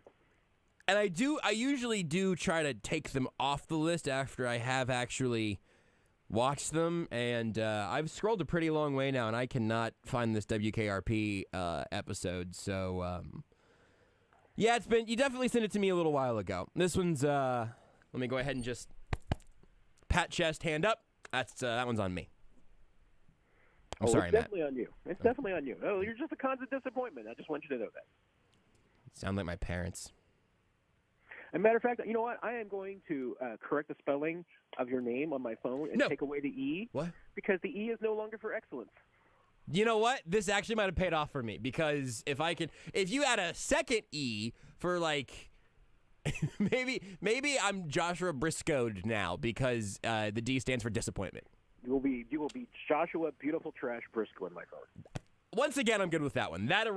We've come full circle, Matt, and I'm willing to accept that new naming convention. Thank you for the time all year long. I'm not. This is not like the last time we're going to talk to you. We'll just talk to you again on Friday. But all from the Super Bowl itself to your cold medicine, fogged up brain today. I appreciate you very much for just generally being around to make this show just a little bit better than it would have been without you. I find that hard to believe, but it's always a ride with you, Joshua. You and Jason and Beards. It's been a heck of a season. Let's do it again. Let's do it again, man. Let's. Are you you get a ring from the team, right? I mean, you're credentialed. I think I'm just lucky on a daily basis if I, don't get my credential yanked from the team. So much less are they going to give me something. As long as they don't take anything, yeah. It's a win. Thank you very much, Matt. We'll chat again very, very soon. Take care, Joshua. Matt Derrick, ChiefsDigest.com. You can follow him on Twitter at Matt Derrick for his food takes, his food endorsements, his YouTube videos that I put on my watch later list and then forget to watch for months on end because I'm a bad friend. Beards is shaking his head at me. Which one's the most offensive to you, Beards? Which one have I let you down on that's hurt you the most? In terms of things I haven't watched. Either House of the Dragon or Last of Us, because I told you, as those were starting, get on it now. Because then you'll be able to, because you like the cultural zeitgeist moment. I do love the zeitgeist. You're so right. Just yeah, sure, I'll watch it, and then never. House of the Dragon came out Sunday nights, right? During football season? I got sleepy. I watched Sunday Night Football and go to bed. I don't think it was during football season. I think it was, wasn't it? That's like you can look it up.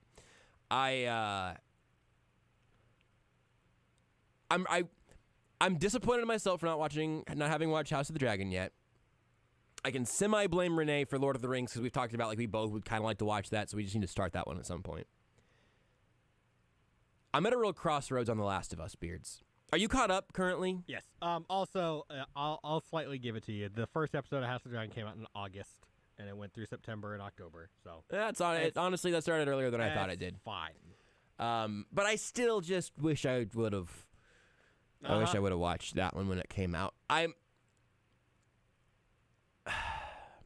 First of all, I experienced The Last of Us in real life, Beards, okay? Because I walked 5 miles through downtown Kansas City through what I can only describe as a zombie horde, okay? I've lived it. I've experienced that. I don't need to watch the show about it. And also, I don't go out of my way looking for zombie material. And from what I can tell, it's a pretty depressing watch. And I'm just not... They're not zombies. They're fun guy. It doesn't sound very fun at all. They're fun guys.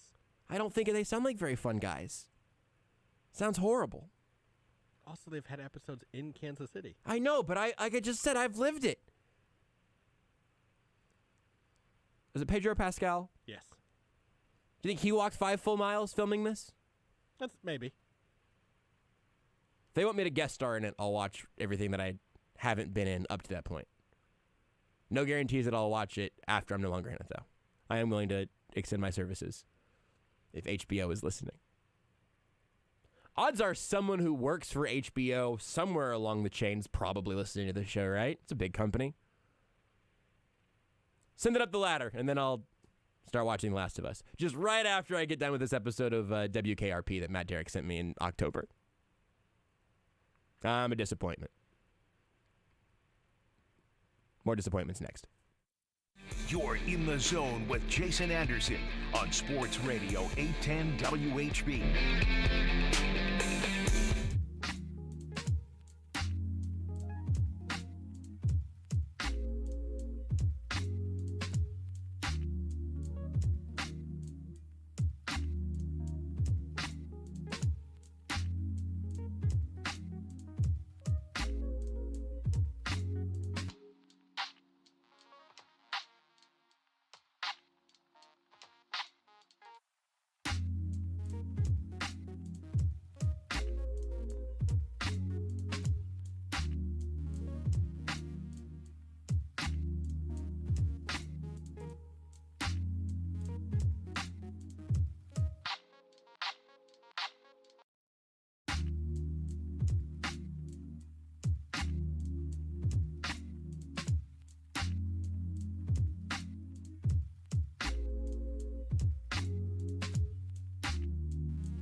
The Zone with Jason Anderson This is the best hair on the station, this show here. on Sports Radio 810 WHB.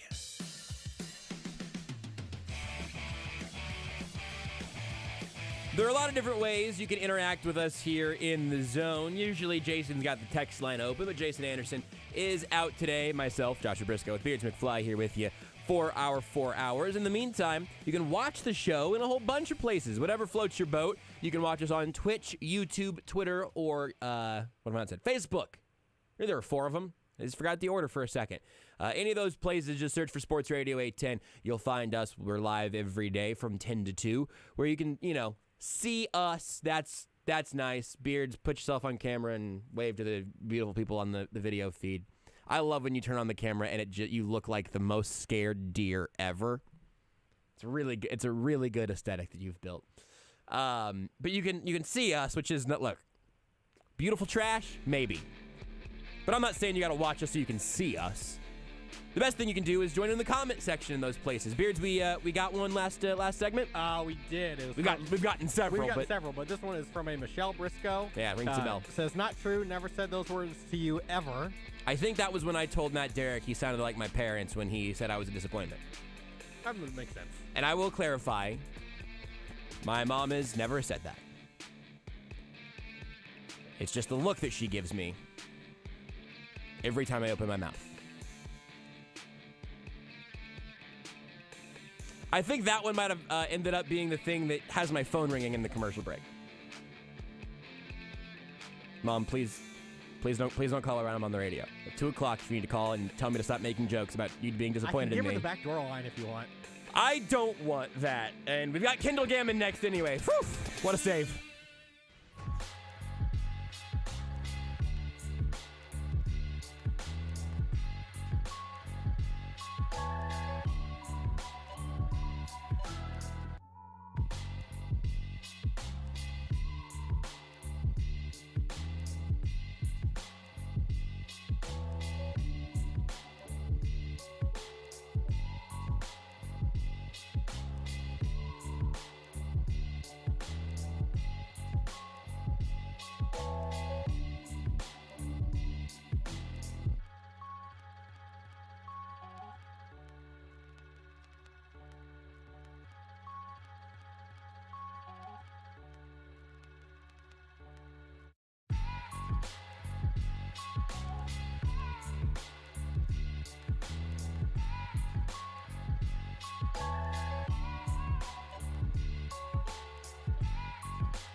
This SportsCenter is brought to you by the University of St. Mary. University of St. Mary Overland Park campus classes start March 13th.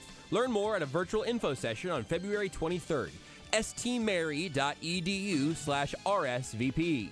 The Chiefs have a little bit of news coming out today as Chiefs offensive coordinator Eric Bienemy has been meeting with the Washington Commanders, most recently reported by Ian Rappaport of NFL Network, saying the Commanders and Chiefs OC Eric Bienemy have mutual interest and it's trending in the right direction toward him being their new coordinator. Both sides are working through specifics, but Bienemy is the top choice. If all goes well, this should be official today. A lateral move for Bienemy as he seems to believe that's his best path towards becoming a future NFL head coach. We'll talk about that and a whole lot of Super Bowl with our guy Kendall Gammon coming up next in The Zone. I'm Joshua Brisco. This is SportsCenter.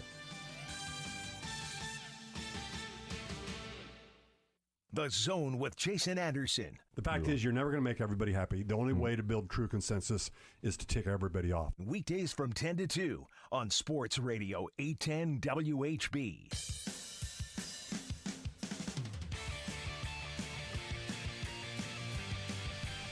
While we were overlooking the parade on Wednesday, the first time the Lombardi Trophy entered our field of view, I said on air that I was excited to bring it up with Kendall Gammon on Friday.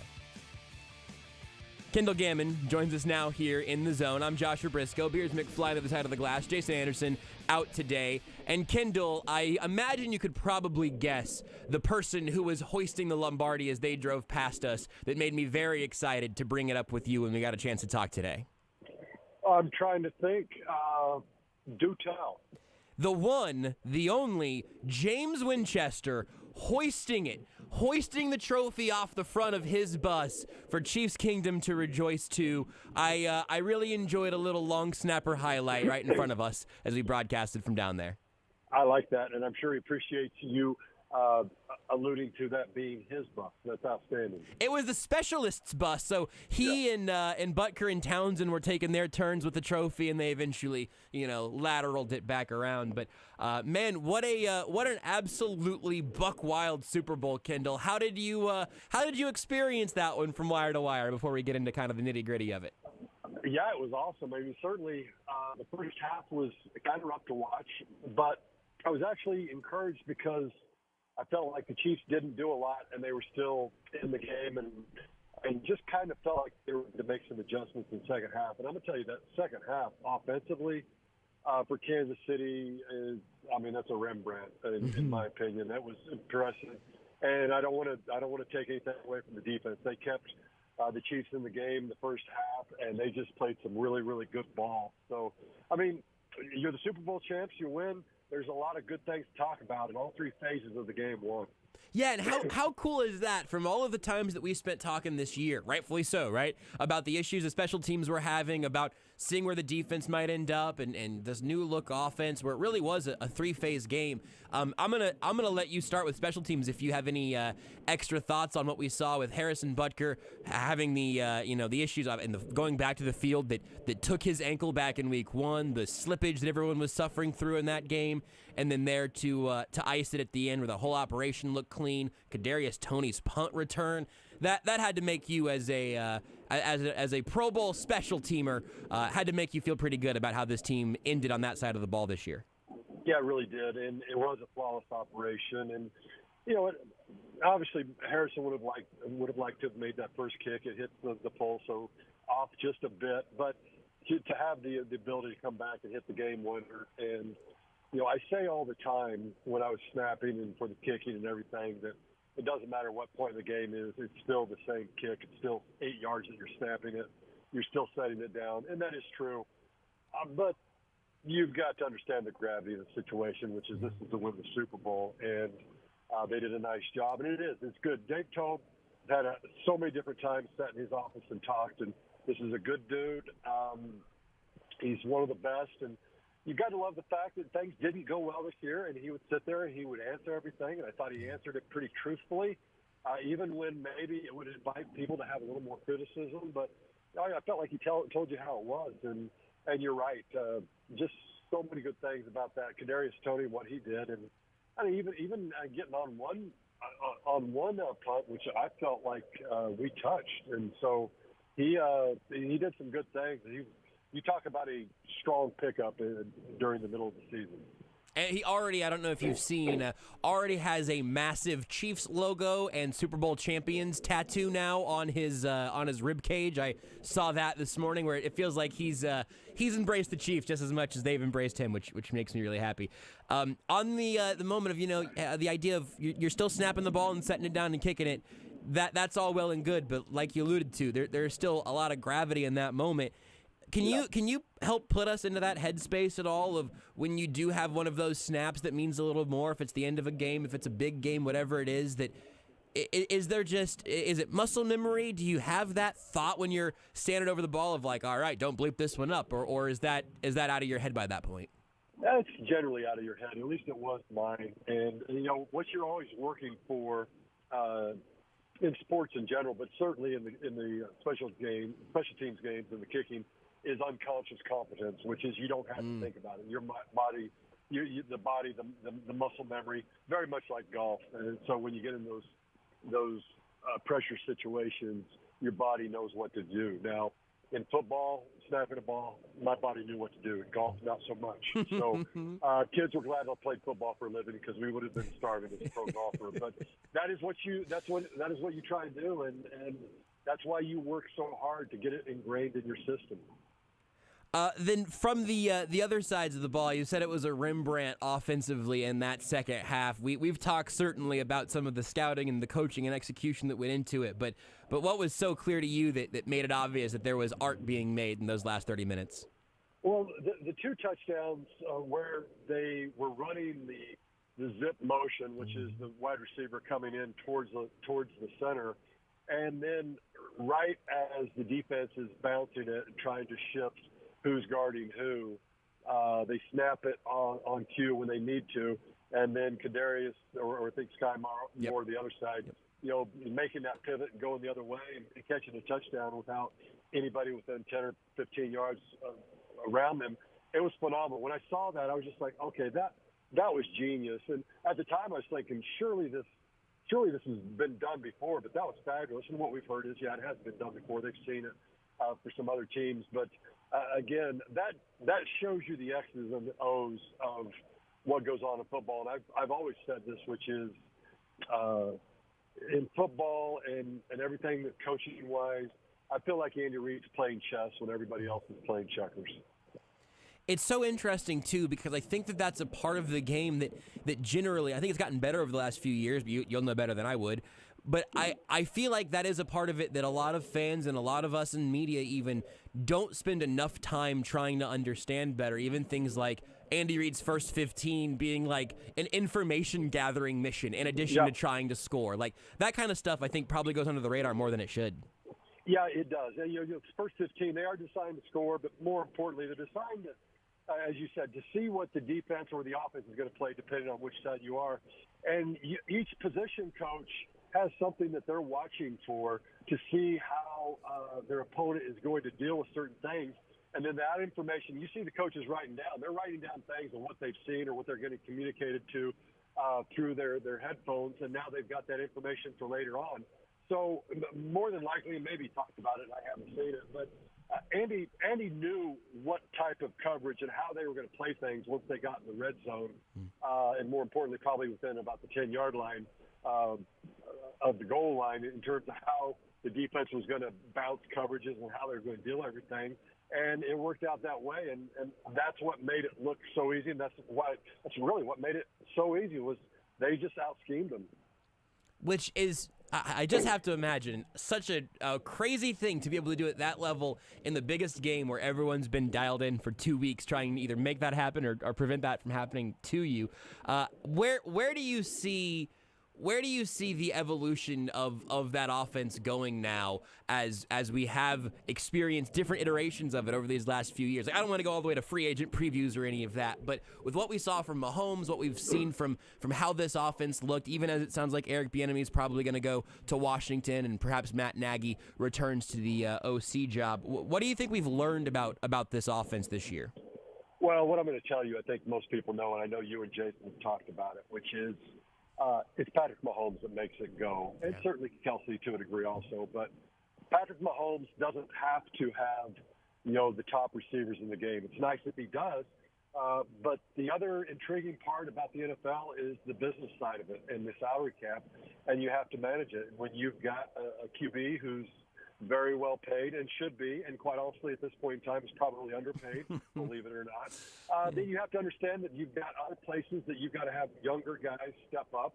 And I think what Patrick does is make people look better than they are. And I don't mean that as an affront to the people themselves, but he's able to get people the ball when they need to. He's getting through his reads. I know there's a lot made of Tyreek going and all this and, see the shows you and whatever, but I don't look at it that way. It's like Tyreek decided to go somewhere and get paid a little bit more and had his issues, but I didn't see it as a contentious situation. It just happens in the NFL. I promise you this. I will never go away from this thought, which is if Tyreek had not won a Super Bowl yet, he would not have taken that deal because everybody knows your best chance to get a Super Bowl right now is going through Kansas City.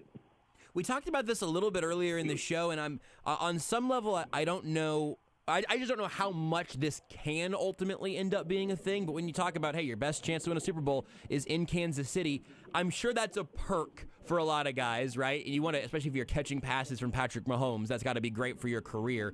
But in your experience, both from your time and then also, knowing the players in the league now to some extent, and kind of the attitude of how the NFL works behind the scenes, what is the pull of saying, hey, come play with Patrick Mahomes, maybe we can't pay you quite as much? Because I know there aren't a bunch of guys out here taking super huge discounts to try to ring chase. So how do you think that ends up balancing out? You just have to look at each and every deal separately. I'm probably not going to give you a great answer. You just understand. I don't even think you have to say it. You just basically, frame it as, we've got a certain amount allotted for these positions. We think your client, if they're talking to the agent, makes sense here. If you want to go this way, we understand to a degree that you might get more somewhere else. So it becomes an idea of what do you want? What are you looking for? Make no mistake also is people in the NFL, they're aware of not only, the fact that you have a chance to win, but they're aware of the Hunt family and how they run the organization in a certain way. And they're also aware of how Chiefs Kingdom is and how they support their team and how much easier it is to play in Arrowhead as the home team. And they also become aware of what a great place Kansas City is to live. You have so many players who pass through here, go somewhere else, and they end up coming back to Kansas City. I was in Phoenix Wednesday through Monday, and I was around some guys that talk about that as well, and their time there and how much they loved it. And I've been around some people who came back. It is the perfect storm to a degree. I hope we see that turning into some tangible things for this team going forward, especially the success of a guy like Kadarius Toney, Juju Smith-Schuster in this 1 year. I mean, it would be a heck of a place to get a new spark in your career. Every free agent wide receiver. I'm just putting that out there. Just putting it out there. Absolutely. It's Kendall Gammon on with us here in the zone. Joshua Brisco and Beards with you. Jason will be back in on Monday. Kendall, we've talked about what the offense and special teams did. And you mentioned the defense. It's funny. We've been having this conversation all week that they gave up 35 points. And I think they had a really good game. I mean, it wasn't the 85 Bears, but the Eagles' offense looked tremendous. The defense scored 7 of their own, and they got off the field in a few key times. Is that outrageous to you, the idea that they gave up 35 points and honestly played pretty well? No, it's not outrageous. I thought they did a good job, and I mean, Philadelphia's in the Super Bowl for a reason. They're a good team. They were certainly the class of the NFC. And they had good players, and they showed it. And I think, really, this is where you saw the experience shine through. Let's be honest, though, also. This game could have gone either way. It went each way for certain reasons, but it could have gone either way. And when it came down to it, though, the defense made a difference when they needed to. And just the fact that they picked up a touchdown, so you might as well erase that one from the other side. Yep. So they did some really great things, and potentially – arguably had a second. I thought it was probably an incomplete ball also, so I thought it was probably the right call. But that could have gone either way also. What did you think about the playing surface in particular? That's something that when we've talked about the kicking game and all of that, we've heard a lot of guys talk about their various issues with it. What were you seeing there with the fact that the Super Bowl field was kind of a slip and slide at times? I thought that was sad. I don't understand how that happens when you've got time to prepare. I know they replaced the field and they had everybody work on it. It doesn't make sense to me. I don't know if we're going to get any real true answers. I know everybody's down on field turf, or that's the brand name, but the synthetic turf the way it is. But I know there is a new product that's down up in the stadium in Minnesota that has had significantly less injuries, and they have a certain padding underneath everything that's been engineered to help out. And so I'm aware, like everybody says, because of the disparity in the injuries. I'm not sure how much of that is absolutely true. And I'm hearing it's only 3 years, so the sample size isn't as big as they would like. But I spoke to some folks while I was in Phoenix, and it was some turf people that actually installed that field. And right now the reviews on that turf, which is synthetic, up in Minnesota, is very good and performing as well as grass. So if that holds true, then you may see something else go that way. I liked the turf because I knew exactly what I was going to get. Yeah. But, I'm being selfish. I wasn't cutting on it. I've never run fast enough to cut quick enough to actually hurt a knee, so I never had to deal with that. Kendall Gammon with us here in the zone. I am interested in what you think about Eric Bienemy. Again, looking like he's on his way to Washington. We've talked plenty about all the reasons this might end up being the path for him. But his time in Kansas City, what we've seen from him in this offense, the schematic things that we've talked about that certainly he was a large part of, from what Andy Reid told us. If this was the end of EB's time in Kansas City, how will you remember his impact on what this offense has looked like over the last 5 years?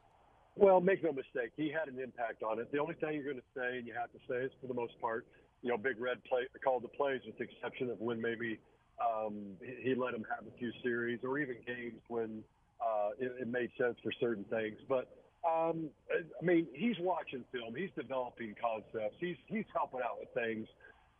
But I think he's always going to get overshadowed, and rightly so, by what I think is one of the greatest offensive minds in the history of the NFL, Andy Reid. So it makes perfect sense to me that if he wants to be a head coach, and he's wanted to get some credit for being the offensive coordinator, that apparently he's got to go somewhere else and do everything on his own, like it sounds like he's considering. That being said, I'm surprised he hasn't really gotten a job in the last few years, but crazier things have happened. So it will be interesting to see if he takes that job. And from what I'm hearing, that sounds like that's the way they're moving, and that'll just be another intriguing thing that I will watch next year, is to see how he does with everything as well.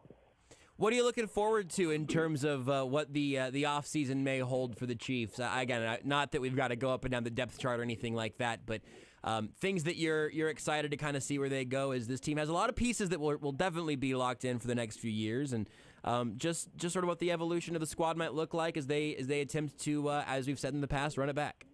Yeah, no doubt. Well, first and foremost, I'm excited about the draft in general because it's in Kansas City, the fact that they're going to be the reigning champs and everything. But, as I think about it, I'm curious what they do on the defensive line side of things, certainly with Chris Jones and maybe still trying to bolster that up a little bit more as well. And then you've got to wonder about the offensive line and the tackle situation and just how they deal with it. The offensive line played great, but it's how do you deal with things? The only constant is change in the NFL, so there's going to be things. But this team is put together pretty well, and it's put together pretty well with a lot of young guys who are pretty favorable to the cap. And that being said, you're going to have to make some tough decisions, certainly, Frank, and what you do with Chris and how you prorate things out. So this is not the best thing about the NFL, but it is a fun thing about the NFL of having to figure out the cap and figure out how you do things within that. And then also it makes it more competitive as some guys just decide to go to other places that have money to pay. And now the competitive nature of the league in general, which is what the NFL was, continues to stay the same. I'm glad you mentioned the O-line because I did mean to ask you about that with the performance we saw. It was 0 sacks. I think by our friend Seth Kaiser's charting, it was like 6 total pressures in that game, which is just absolutely wild. Again, schematically, you can give some credit to what the Chiefs did to give some help to their guys, but Orlando Brown and Andrew Wiley in that game, total bookends against a pass rush that even as a guy who picked the Chiefs to win that game, I thought that the pass rush was one place where the Eagles might be able to turn the tide, and the Chiefs dominated that matchup. Oh, I heard a little pop noise and then nothing from over. Oh, there we go. Sorry, Kendall, we lost you there for a second. And then I started talking over you. Are you there? Sorry. Yeah, we got you now. Yeah, we got you back. Okay, goodness. Sorry about that. You're you right. Can't overstate how big a deal that was, offensive line-wise. And I've just got to think that once again, probably Andy Heck, offensive line coach for the Chiefs, and Big Red himself went and challenged the O-line to basically, dude, guys, this is on you. You are going to make the difference in this game. And that's absolutely what they did against a defense in Philadelphia that was fabulous. So I loved it. I loved the shirts that Creed had on and some of the other guys with the 0 sacks and everything. Just awesome, and just so happy for them. Well, Kendall, we'll get you out of here on this. What are you looking forward to for yourself in the upcoming off season? What can we hope to just see on the Kendall Gammon Twitter feed or something like that? Some fun that you might have planned for the next few months before football gets back around. Oh man, I don't know. I would assume just to monitor it and troll and try to be a smart ass as much as possible, because I am convinced that's what the internet was made for, was to have fun. And for folks who have people go after them or whatever, simmer down. Just understand people are having a good time, and everybody's allowed their opinion, and just enjoy with it. But I'm just looking forward to the off-season moves that we see in Kansas City. Looking forward to the draft, and it's kind of funny before you called with this, I was just thinking, I was like, okay, how long until the NFL season starts again? I know. That's kind of where I'm at with things. Me too. Well, Kendall, it has been an absolute joy. No exaggeration. This is not just for the radio pleasantries, but it has been a joy to have you on the show with us this season. It always gives me a laugh to occasionally get a text from you just commenting on something dumb we've done between these hours of 10 and 2. So I hope to hear from you plenty, even as basketball and baseball take over for a little while, and I certainly hope you'll have us back in your life again next season. Absolutely. I appreciate the kind words, and if you say something silly, I will definitely text you. I'll appreciate it every time. Kendall Gammon here with us on The Zone, a Pro Bowler and a Pro Bowl fella as well. I am a huge fan of Kendall Gammon, and that's only increased many-fold over the course of this season. So really appreciate, again, him spending this time with us. It really is just every once in a while we'll say something, and I'll look over at my phone, and I'll just see a text from Kendall about just some dumb thing we've said, and it just brightens my day. So you can follow him across socials, and hopefully we'll get to connect with him again shortly. Maybe we'll find an excuse to bring him back on around the draft or something as well, because it's always a good time. I am Joshua Brisco, and not Jason Anderson. I usually sit in that chair over there, but I'm in this chair here today because Jason is out, and Beards McFly, though, on the other side of the glass, as always. So things are, functionally stable, at least to its usual extent. We'll take a break. Mick Shaffer of KSHB 41 will join us later on the show. We got Sad Fans on Reddit, Super Bowl edition. It's done, right, Beards? It is in the oven, or it is out of the oven? It has been completed. Can I ask how long this edition of Sad Fans is? I think it's almost like 7 minutes. Oh, look at that. A tight 7 to celebrate Super Bowl 57. Beards, I know you did that on purpose, and I just wanted to congratulate you on that great bit. Yes. Is it like 6 minutes and 57 seconds? No, I think it was over 7. Let me look. Just over 57. Let's see. Gotta find my folder. Yeah, I could have just let that one go and thrown the break probably. Now we're here. But now we're here. Now we have to sit in it. Sad Fans. This is like copy. This is like rubbing a dog's nose and it's pee on the carpet. It's like you did this and you have to sit here and smell it. It is 7 minutes and 19 seconds long. Super Bowl. Okay, hold on. Kadarius Toney scored a touchdown. Touchdowns are worth 7 points. 6 points and an extra point. Do you know how long Kadarius Toney's touchdown reception was? Just sitting here, being like a yard, being forced to just smell the stench of all of this. Hey, speaking of smelling the stench, Mick Shaffer's here. Hey, It was, let's see, that's Sky Moore's touchdown. Kadarius Toney's 5 yards, Beards, just like you said, 5:19. Yeah, we should have just left it at Super Bowl 57, I suppose. We'll talk to Mick Shaffer. Again, Sad Fans is about 30 minutes away. But Mick, he just won commercial break away. We'll talk to him next. Want to see more of The Zone? Watch the show live on the Sports Radio 810 WHB Facebook, Twitter, YouTube, and Twitch.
The Zone with Jason Anderson. Hey, I'm Mick Shaffer. I was in the lake this weekend. Bah. I don't like fish.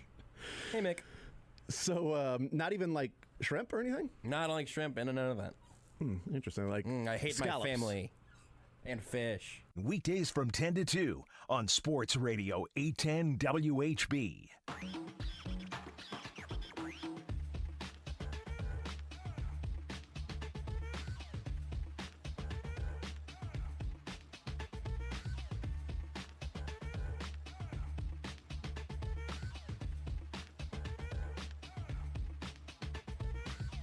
Mick Shaffer, KSHB 41 is with us. I don't know why Lebo came in here during the break, but he always comes in like 30 seconds before we come back.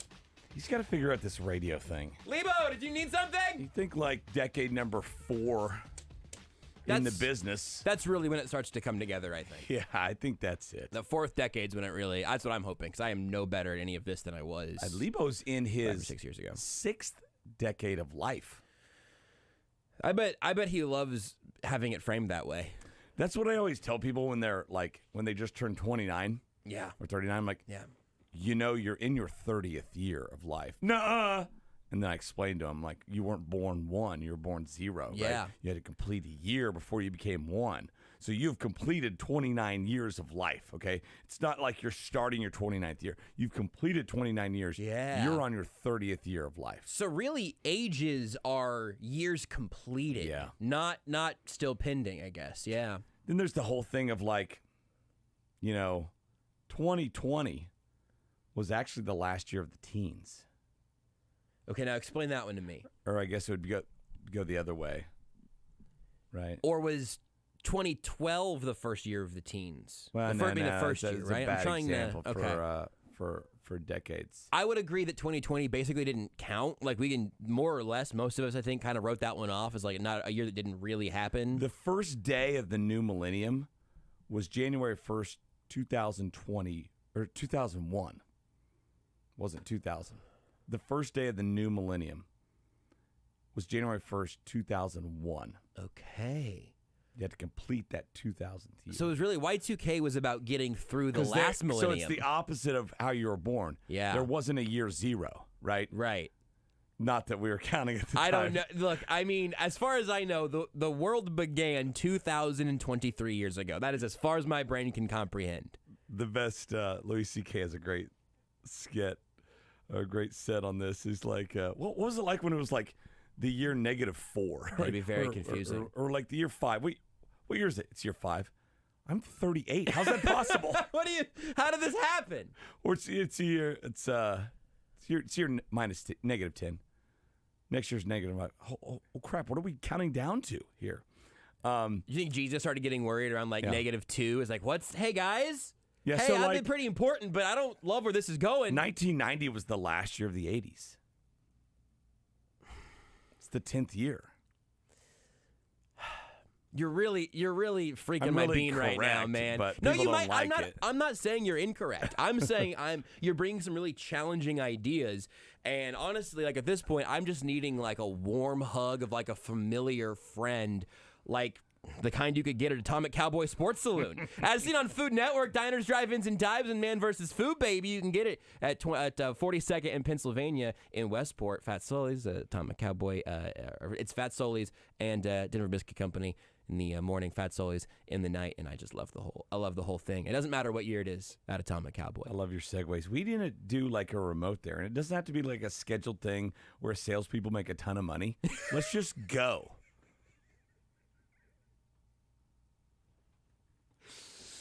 I'm ready, dude. Let's go now. Beards, will you host the rest of the show? Yes. I'm going with you. I want biscuits. That's a good point. That can be our Friday thing.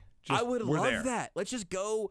Maybe we get a table. I've seen the equipment. I know how to set it up by now. Yeah. Here's what we'll do. We'll just. Yeah. It'll be. We play Sad Fans right now. Yeah. Leave. Yeah. Program gets 7 minutes, then they can start. Yeah. They I'm sure Sad start Fans like an hour. Yeah, they start an hour and a half early. We'll call it good. Or how about this, Beards? There's a loop button on the computer in there, so you could just hit the loop button, hit space bar, start Sad Fans, and just let it run until Adam walks in there. Then he can stop it, and the program can start, and we can be having biscuits. Yeah, that works. And pizza. That works. Because it's like a fairy tale. Mm-hmm. It's unbelievable. We were talking in the break when you got here. I wanted to exchange parade stories. I wanted to hear about your time in Arizona. But I asked if you had heard what my parade story was, so I'm going to try to get the Cliff's Notes version of it out there. Were you one of the guys like up on the stoplight? I wish I would have been. No, you and if I do. Compared to where I ended up, I do think I wish I was on top of a stoplight. So I get to our parking spot that we're, us 8-10 folks are in, and we've got kind of like a 8-10 party little area, that's right there on one side of Grand. I walk over there, say, I get my little wristband, check in with everybody. And Steven informs me, or someone informs me that Steven is not being allowed to cross the street, or wasn't allowed to cross the street to go over and do the border patrol from where we're broadcasting from over at Record Bar. It is 2 buildings down and across the street. Yeah, that street was uncrossable. That street was grand. That street was grand. And that street was deemed uncrossable before, I think somebody said like 2.5 hours before they originally planned to make that street uncrossable. So, not to be confused with Jason's favorite lunch. And uncrustable. So, I try to get through that. No, we're not letting anybody through.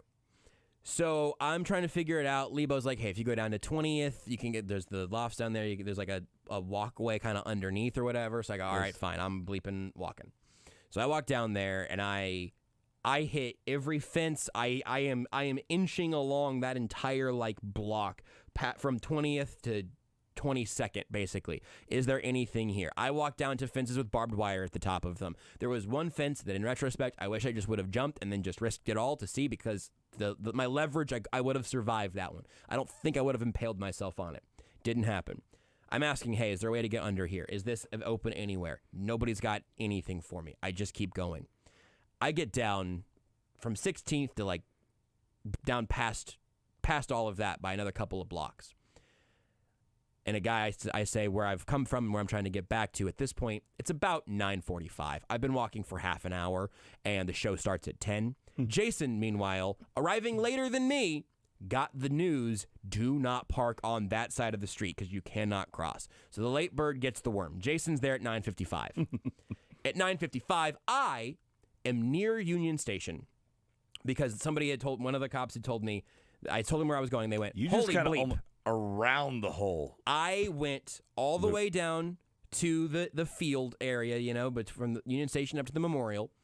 I run into some speakers and then have to do another little U-E and take that again. My shoes still have the mud on them from this moment. I walk all the way, on the slanted hill, about halfway between the stage and the World War I Memorial. I go around Union Station, down through the parking garage, and at this point, I am like, my blood sugar is low, my morale is even lower. It's 10:30. It is tough. I try to order an Uber. Can I have an Uber get me to the other side of the street and take me around? Right. Absolutely not. No connection. No way to get to me. Was Jason all right, having enough words to say, no microphone by himself? Mercifully, I knew that the show would be in good hands. Mercifully, I knew that there would be words spoken on air during that time. So I eventually end up going down the Broadway Bridge. I am a salmon swimming upstream. I am a moron because there are thousands of people flowing my direction. I am pushing the other way. I eventually turn the corner and then trek my 10 blocks or whatever back down the Record Bar. Get there at about 11:30. And then from there on out, the parade was great. The show was fun. We had a great time. So you walked for over 2 hours. I walked for about 90 minutes. It was a total of 5 miles and change to cross the street. You got there at 11:30? I got into Record Bar at about 11:25, and I left the other side of the street at about 9:15. Like 5 minutes ago in the story, it was like 9:15. You started walking. I thought it was 9:15 when I arrived at the. Yeah, it was it was close to 2 hours. I don't remember. Yeah. My Apple Watch at one point was like, "Are you doing an outdoor exercise walk?" And I was like, "I might as well track it." So I think their final number there was Apple Watch was about is a weird voice. 90. Yeah, Siri is different on my phone. It's a knockoff. It's just like, hey, I'm Siri. Are you outside right now? But yeah, so that was my parade experience. It was really, really bad, and then the last like 2.5 hours were great. Listen, a parade, I've learned, is something that you just want to be able to say you're at because it is a giant pain in the ass. Unless you are on the buses like a player or like staff, and you don't have to worry about transportation or really the weather outside for the most part, then it's a giant pain in the ass.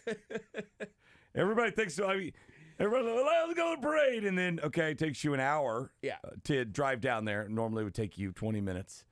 Then you walk for another half hour from wherever you parked. You're just praying that you don't get towed. And then you get to a position 4 rows deep on the parade, and it's 6 a.m.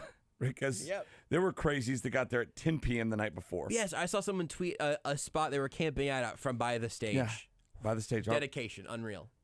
I mean, we're walking by there at like 6:45, 7 o'clock in the morning. We're like, what'd you guys get here at 10? I'm like, wait a second. 10? That's a PM, I guess. Oh, my goodness, man. And so, and then you get there, and then you wait for 6 hours in the cold. And this was tropical compared to the last parade. Yes, it was like 20 degrees warmer. Hey, look at us. And so, and then you sit there, and you just hate life for 6 hours because you're like, I should have brought 2 more layers. I'm like, oh, we're good here. But you don't realize just standing in the cold for that long, how much colder it gets, how much the cold seeps into your bones, and how much you just want to straight up murder people like Jason Anderson and Sam Mellinger. Like, oh, I would rather it be 20 degrees than 90 degrees. I would rather it be 20 degrees than 90 degrees. I'm so much smarter than you. I've thought this out. I've got all these reasons. Die. Just die. So there's that. And then Patrick Mahomes wheels by you for a total of 45 seconds. He peed in front of us. He went into the porta potty. Oh, that's awesome. He went into the porta potty in front of us. I tweeted out a video that has made its rounds, and then because when he came out, ovation. It was like he had just scored. It was unbelievable. And then he went straight back to the high five line on the other side. I do not think there was probably a hand washing station in there. I don't think anybody cared. They were good. Anybody cared. People wanted. I got Pat's dirty hands. This joke has been made before, but I'll make it again. No one was afraid of the MVP. It's pretty good. I also assume he's an accurate. I can't wait to go skiing next and wear my goggles like he was wearing them all day. That's the newest trend. Did you get Oakley goggles from Mahomes at any point? Everybody else, it seems Oakley like got sent me shades. I got 3 Oakley big old wraparound, big old obnoxious Patrick Mahomes shades. Oakley, what is it gonna take? How do I get in on this? Oh, you don't. Well, I think it's the NFL Black Book, right? So they basically look at all the media in there, and I got no less, and I'm not even exaggerating here, less than 1,000 emails from PR companies, people wanting to pitch their stuff. I have a whole gigantic box, probably 18 inches by 24 inches of Tums. I don't know where it came from. It came to me just Tums. And so there's three canisters of Tums, and then there's a bunch of Tums swag. So I got Tums coasters. Yes. I got in there a Tums gold chain with a Tums gold pendant that hangs from it. So I want to go out to the club and wear a Tums chain. Please, right? Forget about the turnover chain. You can have the Tums chain. You're the only person in my life that I know that would wear it. Please wear it Monday and don't explain it to Jason. I won't. I want to see it so This bad. is the type of thing you would get a tattoo of next to your flaming pine cone tattoo. That's 100% right. If Tums was like, hey, we'll send you free stuff, and if you got a little tummy ache, we got your answers here for life, there is a very realistic future in which I offer to get a brand tattooed on me in exchange for something really stupid. Exchange for money would be money would be great, but Tums in particular is an incredible endorser. That's the exact type of free stuff that most that. The Oakleys are expensive. That sounds like a good deal. They're $200 shades. I got 3 of them. But so that's incredible. Most of the free stuff that comes through, I think, is a lot of Tums branded type of thing, and that's incredible. But we wore them on the air for one of our 50 hits we did during the parade, and fantastic. And so back to it. I mean, especially if you're a media member for the home of the Chiefs, it is a long day. Yeah, long cold day. Got there, it was 7 to 7. There was 7 A to 7 P. And we had great coverage. I loved watching it. We're being home of the Chiefs, we're the only ones allowed inside the railing, and we had 2 jib arms. Must have been nice. It was great. You know what jib arms are? Like a mic? No, it's like the big, long, basically hoists that have the camera at the end. Yeah, that'll it's move. sort of they like got a the weights on the with bottom. Camera, sort of a so little bit. you saw all those sweeping, panning camera sure, shots. That's sure. from a jib arm. So we have two of those. Camera crane. Yeah, camera crane. Okay. Beards described it better than I did. You're too deep into the terminology. Right. He's got to get it to the layman. And we had 12 different spots along the route, and we had literally every block covered. We had Mackenzie Nelson, who was up on the 24th floor of Two Lights, looking straight down. I was so jealous. She was in somebody's apartment, and they were just kicking, watching, and once an hour they would go to her, and she would go outside, and she brought peanut butter sandwiches to make for her and her photographer. I was jealous. She was in the warmth. That sounds like and a big others gig. were. Everybody else pretty much was outside for the whole time. But yeah, glad that's over. Long story long. Glad that's over. Long story long. Glad that's over. The Zone on Sports Radio 810 WHP. Follow the show on Twitter at J810Anderson, at JB Brisco, at Beards McFly, and at Sports Radio 810.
In the Zone. Do you guys want a teaser for the cuts that we'll get to later? Yes. By chance? Yes. They might or might not involve some McNipples later. Okay. McNipples. Like Right. mixed nipples or a McNipple? With Jason Anderson. Is that like Can I get a large unsweetened tea and some McNipples? Take You want 6 or 12? Take a Big Mac and 6 count honey? McNipple. Do you want the Mc? Yeah, let's get 2 McNipples. We got a coupon. Kids? No? Okay, no big deal. Nope. All right, just Want the 4. honey mustard or sweat with that? Kids want a McNipple. On Sports Radio 810 WHB. Well, right before that liner played, I asked Mick if he had any good food in Arizona. Now my appetite has been a bit spoilt. Mick Shaffer, KSHB 41 with us here in the zone. Josh Brisco, Beards McFly, Jason Anderson out today, but 3 of us are here. What else could you ask for? What was the best thing you ate in Arizona? A lot of In-N-Out Burger. Have we talked about that? We've talked about your rankings. We went through your rankings last time. We did. We ate there 3 times.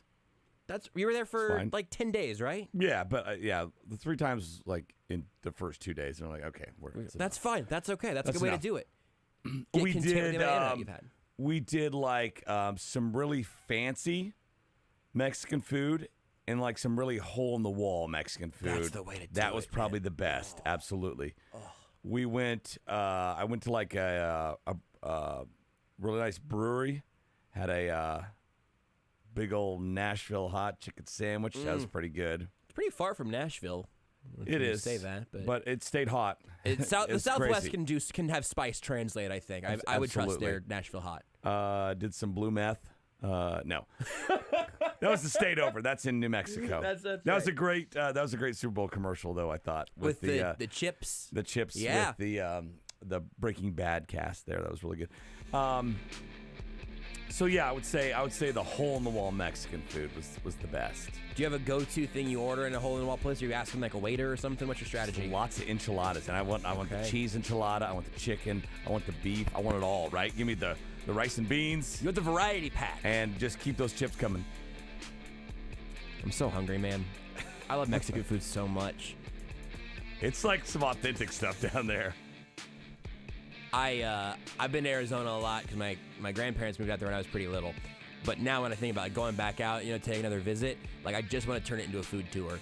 And then just see if any of the blue meth shows up, right? I think 10 out of every 9 stories Dia did was on food down there. God bless her. Somebody had to do that tough work. I mean, somebody had to. She had to eat some she always delicious brings Mexican. Stuff when we eat it on air, which is great watching yourself eat. I would watch you eat any day, Mick. Appreciate it. Sad Fans on Reddit next.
The Zone with Jason Anderson.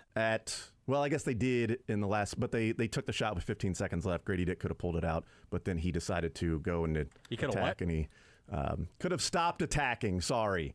Instead, he decided to penetrate, and then he got fouled, and then hits one free throw, and then Keontae Johnson goes back, and then he went to the bucket. God. Weekdays from 10 to 2 on Sports Radio 810 WHB.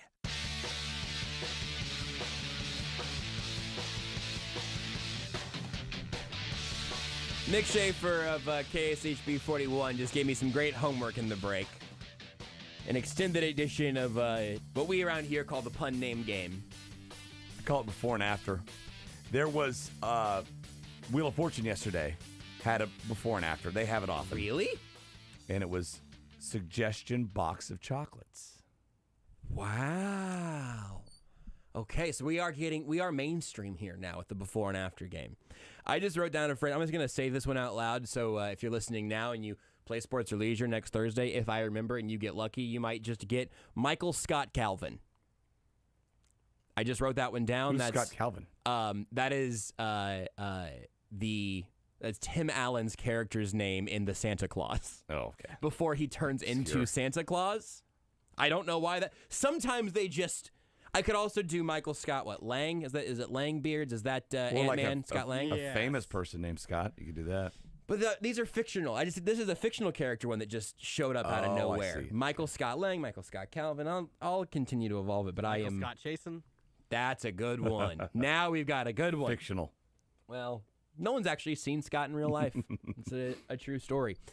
Mick is with us for what I have to imagine. It's true for me and Beards. It's got to be true for you. The best thing that we can do with our time is not to work, not to talk, but simply to listen. I want your hoodie, by the way. Thank you very much. Death Cab. I love just the design there. This is where something on the back. It's from the cover of the most recent album.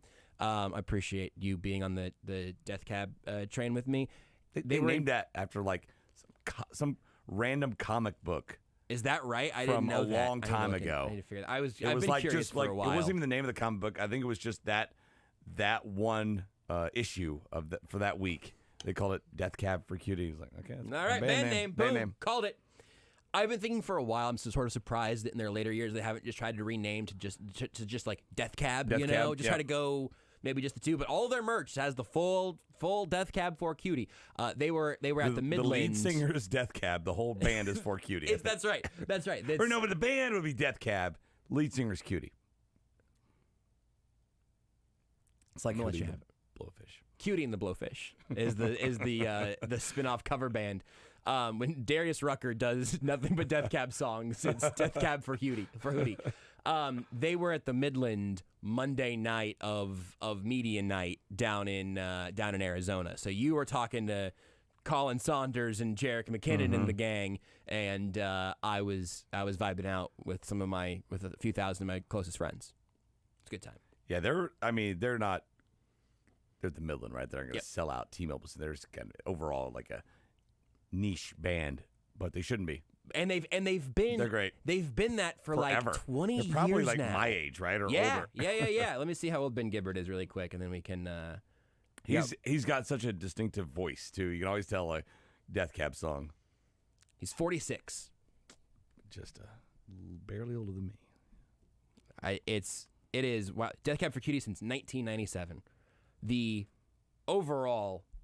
Have you listened to the new album at all yet? Asphalt Meadows. So. It was probably my favorite album one of the songs of 2022. They're playing on like alternative radio, I think. I wonder which one Roman Candles maybe is very radio friendly. I don't know. I think it is legitimately my favorite Death Cab album. So you have that endorsement now. They've aged very well. Yes. The music from Death Cab. Aging equally well. Our own 7 minutes of art. Music, truly. Was that all? Orchestrated by Beards McFly. Sad fans on Reddit. Super Bowl edition. Beards, talk us through a little bit. Is there anything we need to know before we pull the ripcord and we enjoy our last sad fans of a football season? That's sad. We might have some other reasons that it can come out of hibernation, but how was your trip through the Eagles subreddit? And also, honestly, when did you stop looking at the Chiefs subreddit? Oh man, I think I ended up probably with more Chiefs stuff than I ended up with Eagles stuff until I had to go to postgame. Because obviously they were trailing for a lot of it. Yeah. But Beards, non-believer. Chiefs fans, non-believer. Me too. That also. Well, I mean, just logical that's people, non-believers. Yeah. But I ended up with some good stuff, so I'm happy with it. I cannot wait because I know just a tiny bit about what a Super Bowl edition of Sad Fans entails, and I'm very, very excited for this edition. So without further ado, Beards McFly's Sad Fans on Reddit, Super Bowl 57 edition.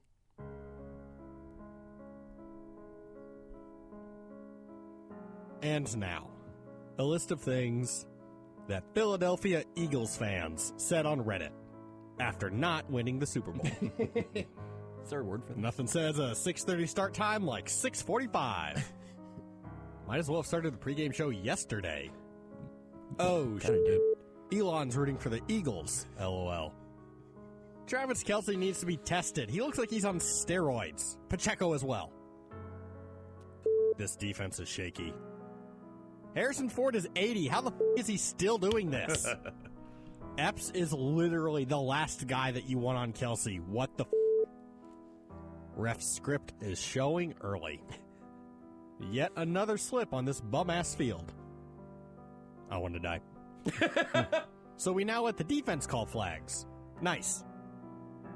Dog turf followed by the opponent calling a penalty for themselves into a fumbled touchdown return would only happen to the Eagles. LOL. Famously cursed. The turf is stopping them more than our defense. I'm going to my pants. I can't decide if Michaels and Collinsworth or these jabronis are worse. Sheesh. And now, a list of things said during the halftime show. Not limited to just Eagles fans. What the This isn't Britney Spears? Which Smash Bros. Stage is this? How much you want to bet the UFOs are a viral part of the halftime show? Ooh. One's going to fly in with Eminem holding his crotch rapping. Hopefully he's not blown up by an F-22. Uncensor the Come on, Fox! Hey, she has a boob guard to protect from stray Justin Timberlakes. Reminder that lip syncing is mandatory at the Super Bowl. I don't know if my audio is off or this is just atrocious lip syncing. Dancing on wire suspended platforms seems like a bad idea.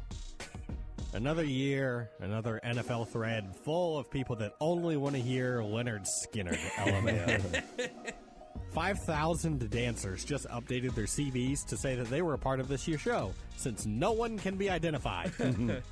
What is the fascination with singers in the color red?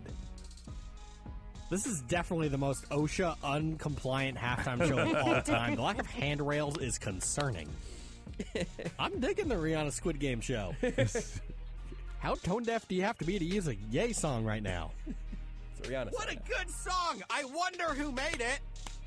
I can't tell if Rihanna is purposely acting like a deer in the headlights, parentheses, like she crash landed into this weird space arena, or is this unintentional? Reckon even Andy Reid could hit some of this choreography. Get the man on stage and give the people what they want. This choreography is straight out of What Does the Fox Say?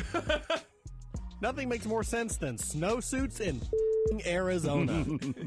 Conspiracy theorists salivating at all this content this is going to provide.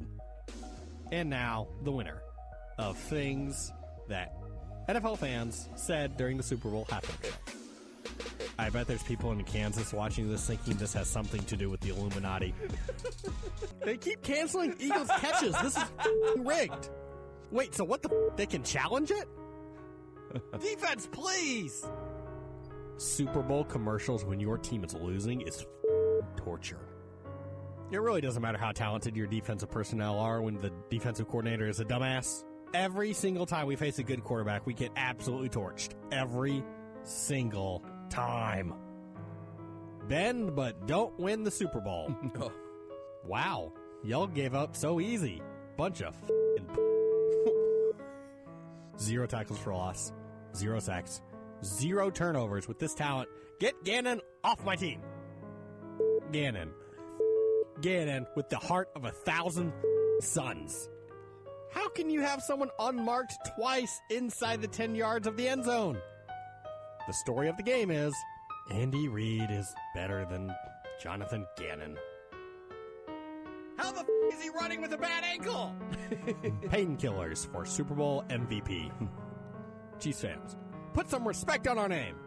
Yeah, like not everybody rides your all the time. That Mahomes is clearly high. Ghost holding call. The NFL's so far up Kansas City's, it's sad. Gannon needs one positive play, but when we finally get one, the Zebras had other ideas. This Super Bowl wasn't Kansas City Chiefs versus Philadelphia Eagles. It was Kansas City Chiefs versus Jalen Hurts. Get that man an icy hot pad for carrying the team all game. Let's not be the 49ers. I'm not an NFL scripted person, but I am a ref screwed us with a game-ending call. Look at all those 49ers coming in here. Your team would have lost even if Purdy was healthy. Not one sack. That. These refs. Gannon. Comments. Phillies in the World Series. Union in the MLS Championship. Eagles in the Super Bowl. Can't wait for the Sixers to lose in the NBA Championship. Reply. That's actually progress for the Sixers. It really would be. Fire Gannon, but for real this time. The refs, they always do controversial in the playoff games for the team that players. Fire Gannon. That piece of coordinator can stay in Arizona. PSA. Don't be like the 40 whiners and their fans. Yes, that call at the end was bad. And Jalen, our franchise guy, fumbled the ball that was resulted in a touchdown. Gannon and his defense gave up a 10-point halftime lead. Our special teams gave up a massive punt return with the game in the balance. We lost. Don't be a rent is due next season. Now I understand why the Bengals were so upset. Mahomes missed one pass in the second half, by the way. Gannon is a terrorist. Anybody else just miserable and unable to do anything right now besides doom scroll and stare into space? Just think Nick Foles before you go to sleep tonight. Without him, this could have hurt a lot worse. And now, the runner-up. I'm about to Avada Kedavra so many kids in Hogwarts to make this pain go away. And now, the winner of things that Philadelphia Eagles fans said on Reddit. Fraudelphia Fraudles. Have we forced an incompletion yet? Maybe one? Gannon, you piece of get the out of here. Fraud. They turned on him quick. A couple notes. One, Jonathan Gannon stayed in Arizona. He did. He did. He actually just stayed in Arizona. And, I mean, before that, they'd given up, a total of 14 points in the playoffs? Yeah, I mean, I played quarterback for one of those teams, and Daniel Jones played for the other one, which is too bad. But, the love for Jonathan Gannon never seemed to really materialize. And you mentioned for Mahomes' one incompletion, you said throwaway. It was. That was the Andrew Wiley throwaway, basically. The only Patrick Mahomes' only incompletion on the day was when they were in something called Pikachu personnel. Yep. And they did a ringer on the Rosie. Got to catch them all. They hurt themselves in confusion. I'm sure that was a That's Pokemon reference. That's a great joke. It is a Pokemon reference, and it's a people in the great world joke. Beards. get it. Last I checked, I feel like a lot of people know about Pokemon, but it could be as little as 7. I mean, there's a lot of good people. work, That's a Beards. relative term. There's a lot of people in the world. Great job there, Beards. A season well performed by you here, bringing sad fans to prime time or midday. I'd like to thank the Chiefs and Patrick Mahomes for making all of the other fan bases nice and sad for me. Could have done this. I just reap his rewards. I want to thank my Lord and Savior Patrick Mahomes. None of this would be possible without him. Through Patrick Mahomes, all things are possible. And other fans get real sad. I just walk by with a little bag afterwards and just pick up all of the carnage that's left behind. It was an excellent year of sad fans, Beards. Truly tremendous. Yeah, I'm glad it ended with Philly fans. You know, my theory of all fan bases are the same. Mm-hmm. Philly fans are a little different. They might be a little different, right? They were, I don't know how much of it came across on the broadcast, but they were way louder booing the Chiefs than they were cheering for their own team. That's A unbelievable. lot more energy They were spent. flipping cars before the game started. Do you think they just have the muscle built up? You know, the boo muscles have been more built up over their entire lives, and the cheering huzzah kind of. You know how they that say part of it's, their diaphragm. It takes less muscles to smile than it does to frown. Yeah. Maybe it takes less muscles to boo than it does to cheer. That should be. If they would have won the Super Bowl, they could have made T-shirts, and that could have been. Yeah. It takes less muscles to boo than it does to cheer. I think is. I don't care if it's true or not. It literally doesn't matter. It's a great line. How did you enjoy Rihanna, by the way? I thought it was great. Listen, one of my big pet peeves in life, I only have a few, but one of them is like everybody every year just hating on the Super Bowl halftime show outside of last year, which we all agreed was great. Very fun. And nobody taking the time to consider, okay, it's like a 15-minute show. That's right. And it's pretty impossible to, I mean, the whole world's watching, to make everybody happy. We get it. You may not like that genre of music, right? We get it. And you may think that it's dumb or whatever, but you're putting on a performance for a crowd there, but then also for television, and they're two totally different vantage points. Yep. I thought it was really cool. I was like, I didn't know what was happening. I thought, you know, when all the stages were going up and down, I'm like, that's pretty cool. I could see like all the wires from where I was. I was in the end zone, so sideways you could see them. I watched a replay, or I watched the game and the halftime and everything when I got back, and you could see them a little bit, but not as much. And then they're all, I mean, it was not OSHA, you know, great, certified maybe, but they were all strapped down. That makes sense. From their waist each time they were on it. But watching the broadcast, like when they got close-ups, like those weren't exactly sturdy. Those platforms, they were shaking a little bit. But it's cool. It's inventive. I mean, we have Rihanna 9 stories up, and then 6 stories up, and then on the ground, then back up, and then all the dancers are all over the place. I thought it was fine. It was very good. I was actually wondering about that. Were those just like up in the ceiling before the halftime show, and then they lowered them down? No, they brought them out, and then they hooked them up. Oh, okay. Yep. Really? Yep. So, like during that commercial break, everybody's running out. It's all coordinated. It's amazing, all the coordination that takes place to get it all to work. But yeah, and then they were attached. I mean, I'm pretty sure they brought them out. They were, of course, attached up to the rafter where you see the that camera above the field a lot of times attached to, and so I thought it was great. I don't subscribe to like, God, it sucked, that singer that I don't like. I'm like, okay, well, fine. I thought it was great. I thought Chris Stapleton had one of the greatest anthems of all time. It was awesome. Crushed the over too, right? Didn't he hit the over by like several seconds? I think. Yeah, probably so. It's my theory. Like, I'm getting more into country music. I found like the more facial hair you have, the more likely I'm going to enjoy your music. Wow, this is an incredible. And my he eyes knocks have been it, opened. knocks it out of the park. Yeah, like him. Luke Combs. Luke Combs, big old beard. Okay. I think you're onto don't something. like Kenny Chesney. Baby's bottom of his face. Clean shaven. You're shaven. not a Keith Urban guy. Or you like, if you like one Keith Urban song, you're not, because he's got like a little sort of the memory of a piece of facial hair. I'll give him one. Who else? I mean, like Zach Brown Band, which isn't country. I know it's more folksy, but it's kind of in that same ballpark. Yeah. Big beard.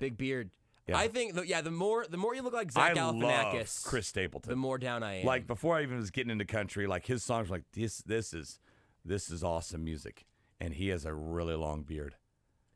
And that's why. The more total hair, I think, also. Luke Bryan, not a fan. Grow some facial hair. Grow some facial hair, grow that hair out, maybe get a sort of a dingy looking straw hat to throw on top of there. And the band Alabama from back in the day, a lot of facial hair. Yeah, think because I was talking about that around here recently, that I have a lot of love for a lot of music. I just like music. I like live music. I don't know how many muscles it takes to smile and frown, but I think it takes fewer muscles to enjoy something than it does to be a hater. Oh, I know, right? So whatever the halftime show is, I'm going to try to find in myself how I enjoy it, right? Even if it's not my favorite thing in the world.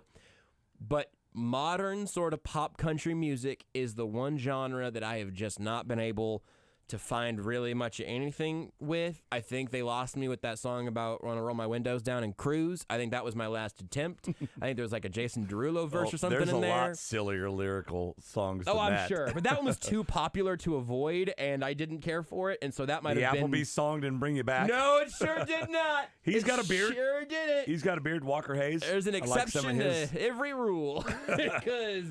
I would rather listen to Beards with the guitar than the Applebee's song. And I think that would give Beards a chance. You know, he's passing the facial hair rule. Yeah. If Beards sang country music, I'd celebrate his entire catalog. And it would sound like this. I don't like country music. What would it sound like if you were making country music? It would sound like this. It was funny. So Beards' music is sad fans. That is how he makes music. So I met Tech Nine for the first time. Really? I never met him. Okay. How'd that go? We did, great dude. Very nice. We met him at a Chiefs bar. He did an interview with one of our reporters, Charlie Keegan, and I did like a one of those. We had every day we had to do these vertical Instagram posts that are like a minute, and I'm like, all right, here I am at this Chiefs bar, and they're behind me. I'm like, I know what you're thinking. Is that him behind me? I turn. I'm like, yes, it is. It's Charlie Keegan. Interviewing Tech Nine, but that's Charlie Keegan. And then I went to him. Great guy. But then I found out from my more rap and hip-hop savvy friends that maybe I thought he was a huge deal in the rap community, but I found out that maybe the only reason I know Tech Nine is because I live in Kansas City. Interesting. Because I was like, I'm like, Meek Mill, I've heard of him. He's Right, Philly, right? They're yeah. like, Meek Mill is way bigger than Tech Nine. Meek Mill is definitely bigger than Tech Nine. And so then I just kept annoying them the rest of the time, like when we would be driving, have the radio on. We went to a nightclub one night, and every time I'd hear a hip-hop or rap song, I'm like, oh, Tech Nine. Hey, and Tech Nine, guys. I don't know, whatever it is. It'd be Drake or somebody. And so I texted my buddies, it was Aaron Ladd, during Rihanna's halftime show. I'm like, I can't believe she is copying all these Tech Nine songs. And sure enough, of me just giving everybody a hard time and just trying to make Tech Nine to this bigger deal, I guess, than what he is. We get on the plane. We went from I talked to you guys from Phoenix to San Diego to Kansas City. Plane from San Diego to Kansas City. We sit down. They start blaring Red Kingdom over the amazing over the speakers. I'm like, there we go. Validation. They know. So I just pulled up Spotify. This is probably not the best empirical data, but Meek Mill's got like about 13.5 monthly listeners. 13 million and a half monthly listeners for Meek Mill. And Tech Nine is about 4.5 million monthly listeners. So yeah. So if you were comparing him to other guys, there are bigger names or whatever, but this is not an overindulgence of Kansas City. And also, he's our guy. We're gonna ride and die with Tech Nine, and I support that. How many people? They probably would recognize him, but if you put a picture up of Eric Stone Street of somebody's face on the East Coast, they'd be like, yeah, it's like a Modern Family guy. They wouldn't know his name, right? And he's a superstar here. I think people who know same with Rob Riggle. People who know rap at all, hip hop at all, will know who Tech Nine is. Also, just based on the visual, he's got we talk about iconic facial hair and beard quality adding to music quality. I don't know what his specific style, translates to, but that's fine. We don't have to have the biggest. Like I said, I mean, Paul Rudd said. I mean, he's part of the Marvel universe. He's Ant-Man known all over the place. Right. Jason Sudeikis probably not too far behind. Yeah. But then after that, we don't have. I mean. We have Janelle Monáe. That's a great point. Why haven't we embraced Janelle Monáe more? She's turned into an awesome actress. We see her. She was in that Knives Out, the latest Knives Out thing. She's great. She was great in that. And so we don't have to have like just all A-listers when it comes to music and acting and all that.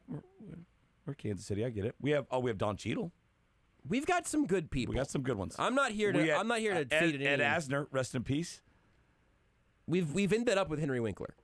We claim him. Now. I think he's got dual citizenship. He's ours. Wherever he's from originally, I don't know or care. He definitely has Kansas City citizenship at this point.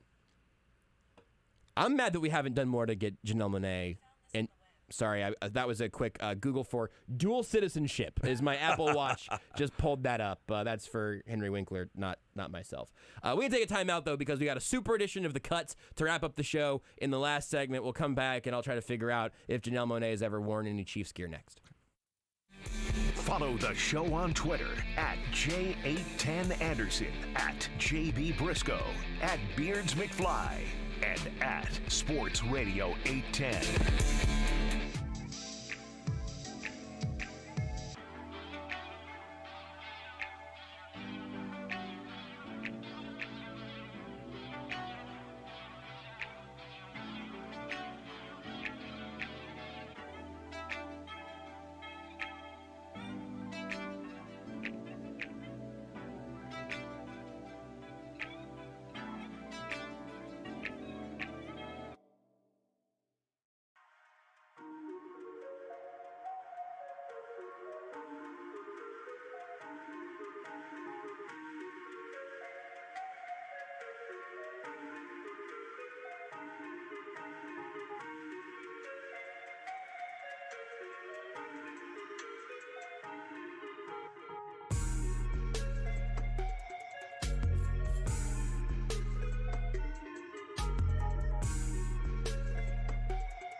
The Zone with Jason Anderson. This is going to be so stupid, but here we go. Weekdays from 10 to 2 on Sports Radio 810 WHB.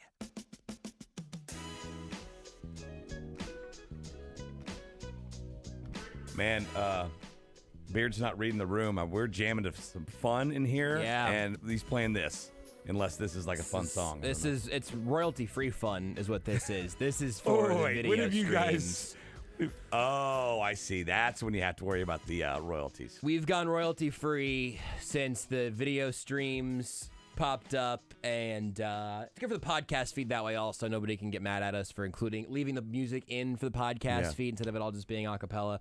But yeah, I have not. Look at you guys paying attention to the rules. Beards and I try every once in a while. Drake occasionally reminds us of the rules, and then that's pretty much it. Though we're a bunch of squares. I went out to L.A. a couple years ago, did a story on Andy Reid's past and his upbringing. His high school. His high school's like this theatrical drama school where all these actors come out of, and actually it's right next to Hollywood, so they film a lot of movies there, like Grease and La Bamba and stuff like that. So I wanted to, in the Hot for Teacher video, so I wanted to get a scene from Grease and a scene from the Hot for Teacher video into my story. So I just went to my bosses.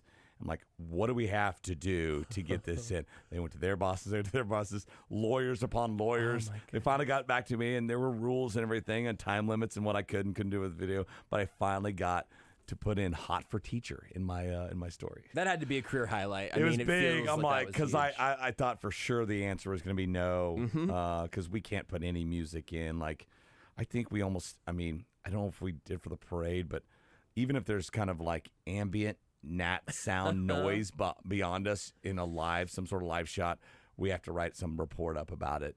Otherwise, we could lose an FCC license or whatever. Oh, and speaking of that, we had a big speech before going out to the parade of like, okay, there are going to be people out there with some obscene shirts. Yeah. Maybe doing some obscene things, and of course there were. Like we got to make sure you see it, get off the shot, whatever. And so there was, I'll tell you in the break one shirt a kid had on, but Orlando Brown's shirt, right? Where it said put that on a blanking T-shirt, right? There were asterisks there, right? Yeah, I don't think that. I think that still is. We don't want to walk that plank. Okay, absolutely. all right. Good to know. Our reporter Abby Dodge she's so funny. She was out there, and so she's interviewing somebody else, and he comes up with that shirt, and she looks and sees the shirt. She goes, "Oh no!" And she, with her left hand, she covers up the effing word, puts it on his chest, and then with her right hand, she raises the mic up to ask him a question. Oh, and so she's holding her hand over the shirt and then asking a question. And finally, our camera zoomed in to where like it was a tight shot on his face, but it was so funny. She's like, "Oh no, don't do that!" No. It was hilarious. On my 5-mile walk around the parade route, I saw a lot of people selling. There's specifically 2 shirts that were quite profane. One of them I just think is offensive because that is not Patrick Mahomes' middle name. His middle name is Levon, and what you guys have been putting there is a very different word. There was a on the turn from Grand onto Pershing as they're heading to Union Station. That's where I walked to. Yeah. So there was like a 12-year-old kid in a tree. Yes. And he had a shirt on that said, "F around and find out." It's so funny. And I don't think our control room, our producers saw it. There's so much going on. And we had a steady shot of that for a while. I'm like, we got to get off that shot. Get away but from it's that so kid funny. in the He was like getting autographs from he was up in the tree, the double-decker bus. He had the shirt that said, "F around and find out." I think this is a real sensibility change, I think, from probably when I would have been this child's age. But kids in profane T-shirts, I think it's something we should just embrace as a city. It's more and more acceptable now. I don't know why, but it just makes me laugh. Like every my time. 16-year-old, will sometimes cuss around me now. And I'm like, I'm just gonna let it go. I'm like, oh, my dad would not have let that go. Yeah. Have you ever had a point where you were comfortable cursing around your parents? I didn't have a beer in front of my parents until my wedding. I was 23 years old. Or maybe I think it was a bachelor party right before. I'm like, that's kind of weird. So yeah, it's a different deal. Yeah, okay. But you are now the cool dad, though. Is that where you're finding yourself I try now? to strike the balance. Like, let's all have fun, but I'm I'm not going to be your best friend. Sure. We're still laying down some laws here, and if you step over some lines, then I'm gonna. I'm either 0 or 100. I go from sense. just cool, let's hang out all the time. Yeah. You pissed me off. It's just rage monster. I don't think I've met Rage Monster Mick really yet. I'm telling you, there's only 3 things that get me going: golf, Oklahoma State, and my family. You and cannot. Also the pun name game. Oh, that too. God, let's bring that up 4. That's right. I didn't try to finish the one that you gave us earlier in the break. I should have done that. We got excited about listening to fun. But yeah, I think it's pretty much impossible to offend me. That seems like like that's most likely true. Yeah. Say whatever. Well, that's exciting. Hey, I have a question for you, Mick. Bring it. Do you have any idea who you think could potentially go on to raise the roof this weekend? We've got some big college basketball games. We've got KU and Baylor. I'm gonna be out there for that one actually, which is very exciting. Unfortunately, I have a funeral back in my hometown, but I was supposed to be on that party bus with you. I was really excited for you to be there, and then I saw that you weren't anymore, and I texted Sandy. I was like, "Oh, Mick Bale?" He was like, "Yeah, he says he's got to go back for a funeral." I was like, "Oh, I can't even give him bleep It's about a real that." funeral. It's like that's always an excuse you can throw I out there, believe you. and just make it up, and nobody's gonna research it and say there's like. I wasn't going to doubt you. I took your word for it. But, I mean, it's not like that's something I wanted to get out of. It sounded this great. I think will be very fun. So I'm excited to be up there for that. Plus, we've got K-State trying to stitch it back together. It's been a tough go. We can talk about them in a second. But who's going to raise the roof? Well, that's Shamrock Roofing and Construction. One call does it all. Kansas City's local, residential, and commercial roofing contractors. Shamrock Roofing and Construction. What do you like in the college basketball fray here this weekend, Mick? Especially with K-State trying to, stop the slide too aggressive. Are they at Iowa State or is that? KU and K-State are both at home. I believe. So that's not a must-win for Kansas State, but you really need that one to just get back, right? It's Manhattan, yep. And that would be your 8th win, and you would be inching closer to making sure, okay, you're going to be above 500 in the conference, and the best conference in America, and probably the best version of the Big 12 we've seen in years and years. I don't know if there's a team at the top that you would say, okay, this is definitely a Final Four team, or they're one of the top 3 or 4 teams in the nation. I don't think there is. Yeah, it's crazy. But the middle is just so crazy. And then the bottom is basically the middle. The roof is the ceiling, basically. The ceiling is the roof. That's why we're raising it. Michael Jordan was prophetic. He was prophetic. He was thinking of the 2022-23 That's right. Big 12 basketball season when he was talking about it there. So just a big game for K-State, even bigger for K-State than I think KU. Obviously, they're playing a team they're tied with a top, but it's KU. They're always trying to just figure a way around it to win the league, right? They could have dropped this game, and I would probably still pick them to win the league because the other teams are kind of like the AFC West. The other teams in the AFC West, they'll beat the Chiefs every now and then, but they won't hold up their end of the bargain against everybody else. They can't have that consistency, and KU will. And so this time last month, KU was starting a 3-game losing streak, but now here they are back atop. And I think 12-6 at least gets you a tie. Which is crazy. I went through and did all the checking on that. I think KU could drop 2 more games. It's unbelievable. I can't remember what the exact numbers that I had were, but it's very, very, very, very, very likely that whoever wins the Big 12 will be the losingest Big 12 champion in the history of the conference. Yeah. Even though Jason's not here real fast, I don't know what to make of Mizzou at this point. They win at Tennessee and then get the brakes beat off of them in Auburn. They're back at Mizzou with Texas A&M tomorrow as well. Do you have any feel for Mizzou basketball at this point? No. Listen, that comes with the territory of a team that is so offensive heavy, right, and just doesn't quite have it on defense and can get in shootouts. And you get in these nights where, your 2 or 3 scorers have off nights, or only one of them is producing, and you're gonna get the break speed off you. I would say for Mizzou and K-State, just right the ship right now. Yeah. Make sure you get to the big dance, position yourself for a favorable seed, and get in there and see what happens. And trust that maybe your regular season slate is enough to get you to advance a couple rounds. Just big picture. Especially with K-State, you were picked 10th, right? You're 7-6. You would have signed up for that in November. I know it's disappointing. You've lost 5 of the last 6 in conference play. A couple games you shouldn't have. A big one against Texas you should have put together. But it's all figuring out. It's what Bill Self's so good at, It's why he rarely loses 2 games in a row. He figures it out. Also, he has crazy good talent. Yeah, it's kind of the big moment for Jerome Tang. And I haven't listened to press conferences or anything. Is he getting more negative at all, or is he still just positive? Oh, it's great when you're winning the league, and I'm sure he is. Honestly, that positive force, even in times where they're losing basketball games. But they have so much talent still. I still believe in Kansas State. They need to raise their game and maybe even raise the roof. And if you want to raise the quality of your roof, you can do that with Shamrock Roofing and Construction. Raise the Roof's brought to you, of course, by Shamrock Roofing and Construction, Kansas City's local, residential, and commercial roofing contractors. One call does it all. We got one more call left in this show. We're coming back with a super mega Radio Row Super Bowl parade. Everything you could ask for edition of The Cuts to wrap up this week of The Zone. Next. Take the show with you by listening live.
The Zone with Jason Anderson. Very disappointed.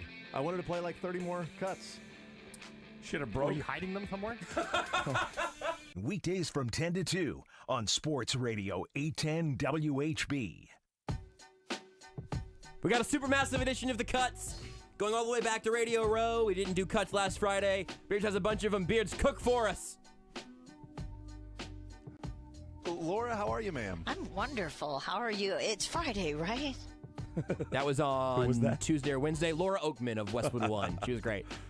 Field, I know it's never a dull moment in your industry, but this stretch in particular, I imagine your perfect hair has been on fire pretty much 24/7. Okay, first of all, has anybody considered making you the full-time host of the show? Because Jason never compliments my hair. Let's put that out there right away. Let's do that. Also, like, do we have to question whether Jason cares enough? Like, it's Super Bowl Monday. Like, why not find a red eye or something? Get over there to Arizona at a different time of the day. Who's that? Field Yates of ESPN. Oh, Field, yeah. The best. I'm lockstep with you, Matt. I'm lockstep with you, Josh. Almost called you Matthew. Been talking to him all morning. That's Kent Swanson, once considered to be a real friend. Is this bad still on your side? We can just figure this out as we're here. You can text me your Learn Funniest Best. It's a little... Who is that? Who's that? John, really, I don't know what it was that was different about this interview compared to the last 20 weeks, but this was probably the best we've had all season. Don't tell Jason that. You can tell him that, don't worry. I really hope Jason would be here on a Friday when we did the cuts again. Let's save those for next week too, please, Beards. Oh, I've got them in my liners folder. Don't worry. Excellent. Truck nut. That's Mike Golick saying truck nuts. As we head up to Super Bowl 57, joining us now from Westwood One, you'll hear on the broadcast coming up this weekend right here on Sports Radio 810, Mike Golick joining us here in the zone. Mike, how are you, sir? Oh, I should probably turn your mic on. That's my fault. Well, yep. Got to turn the mic on. It's Jason's signature move. Working around the NFL, do you get the script beforehand? Yeah, I already have it. Would you like to see it? Rich Eisen. Got the script ahead of time. Wish you would have told me. I was very wrong. I'm a moron. He picked the Raiders to win the AFC West. Oh, wow. He was apologizing to Very Kansas wrong. City. It's kind of crazy coming here, and I've been coming for years. Come on. There was no doubt in my mind his balls were losing energy. We have ads for that. I can help with that one.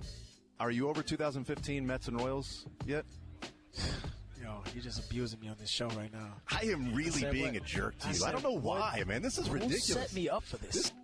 That is rising superstar Anthony Ramos from Hamilton. He's in the new Transformers movie, but he's a Jets, Mets, Nets fan. Nets. All the Nets. And so Jason lit him up for 15 minutes. There's Anthony Ramos. We'll take a timeout. We'll come back. We'll be nicer to whoever steps down with us. This was abuse. Coming up. This was straight abuse. He should have stormed off. Shane, big Nuggets guy. Rondé loves some Jason. Whoa. That's right. Mick's more of a grower, not a shower. Oh, so boy. Not, and it's got so many cool applications, and it's, like you said, launched on Wednesday, so there's so much going on right now, and so many different things that you can do to create your sports content the way you see it, the way you like it. What if I wanted to show my hoo-ha? Could I do that? It's funny, Mark Schlereth waited until after the game to show his hoo-ha. Metaphorically. Well, you have a guy that's we call the war daddy. Chris Jones is a war daddy. He did get that right, though. Yeah. When my daughter Finley was, like 2 years old, and she'd see Palmer come on TV, it'd be, Daddy! And then Tegan, who was like 4 at the time, would go, no, that's James Palmer. Tom Pelissero in a case of mistaken identity with his own kids. To call him awful last year is an insult to awful things. He was beyond pathetic. Like, embarrassing. That's how bad. It was embarrassing. Talking about Jason? Talking about Jason, that's right. You're right. So annoying. I'm wrong. I'm dumb. You're smart. I'm ugly. You're beautiful. I mean, the guy's a unicorn. I mean, when he takes a dump, it's orange sherbet. It's unbelievable. The guy's amazing. That was Mark Schlereth talking about me. Yep. Happy Valentine's Day. Lebo's getting his meat out. For our anniversary. Making it sizzle. Sizzle. Gotta sing that. Oh, man, starting this thing off with Donna. What better way? that Travis Kelce doing Patrick Mahomes? Is that what that was? I didn't cut that one. Yes. Wow, amazing. You know, Soren was talking about a 5-year plan. I've got a 5-year plan on my garden. Ned Yost's presser yesterday was amazing. It's great. It was fantastic. What's the 7th planet from the sun?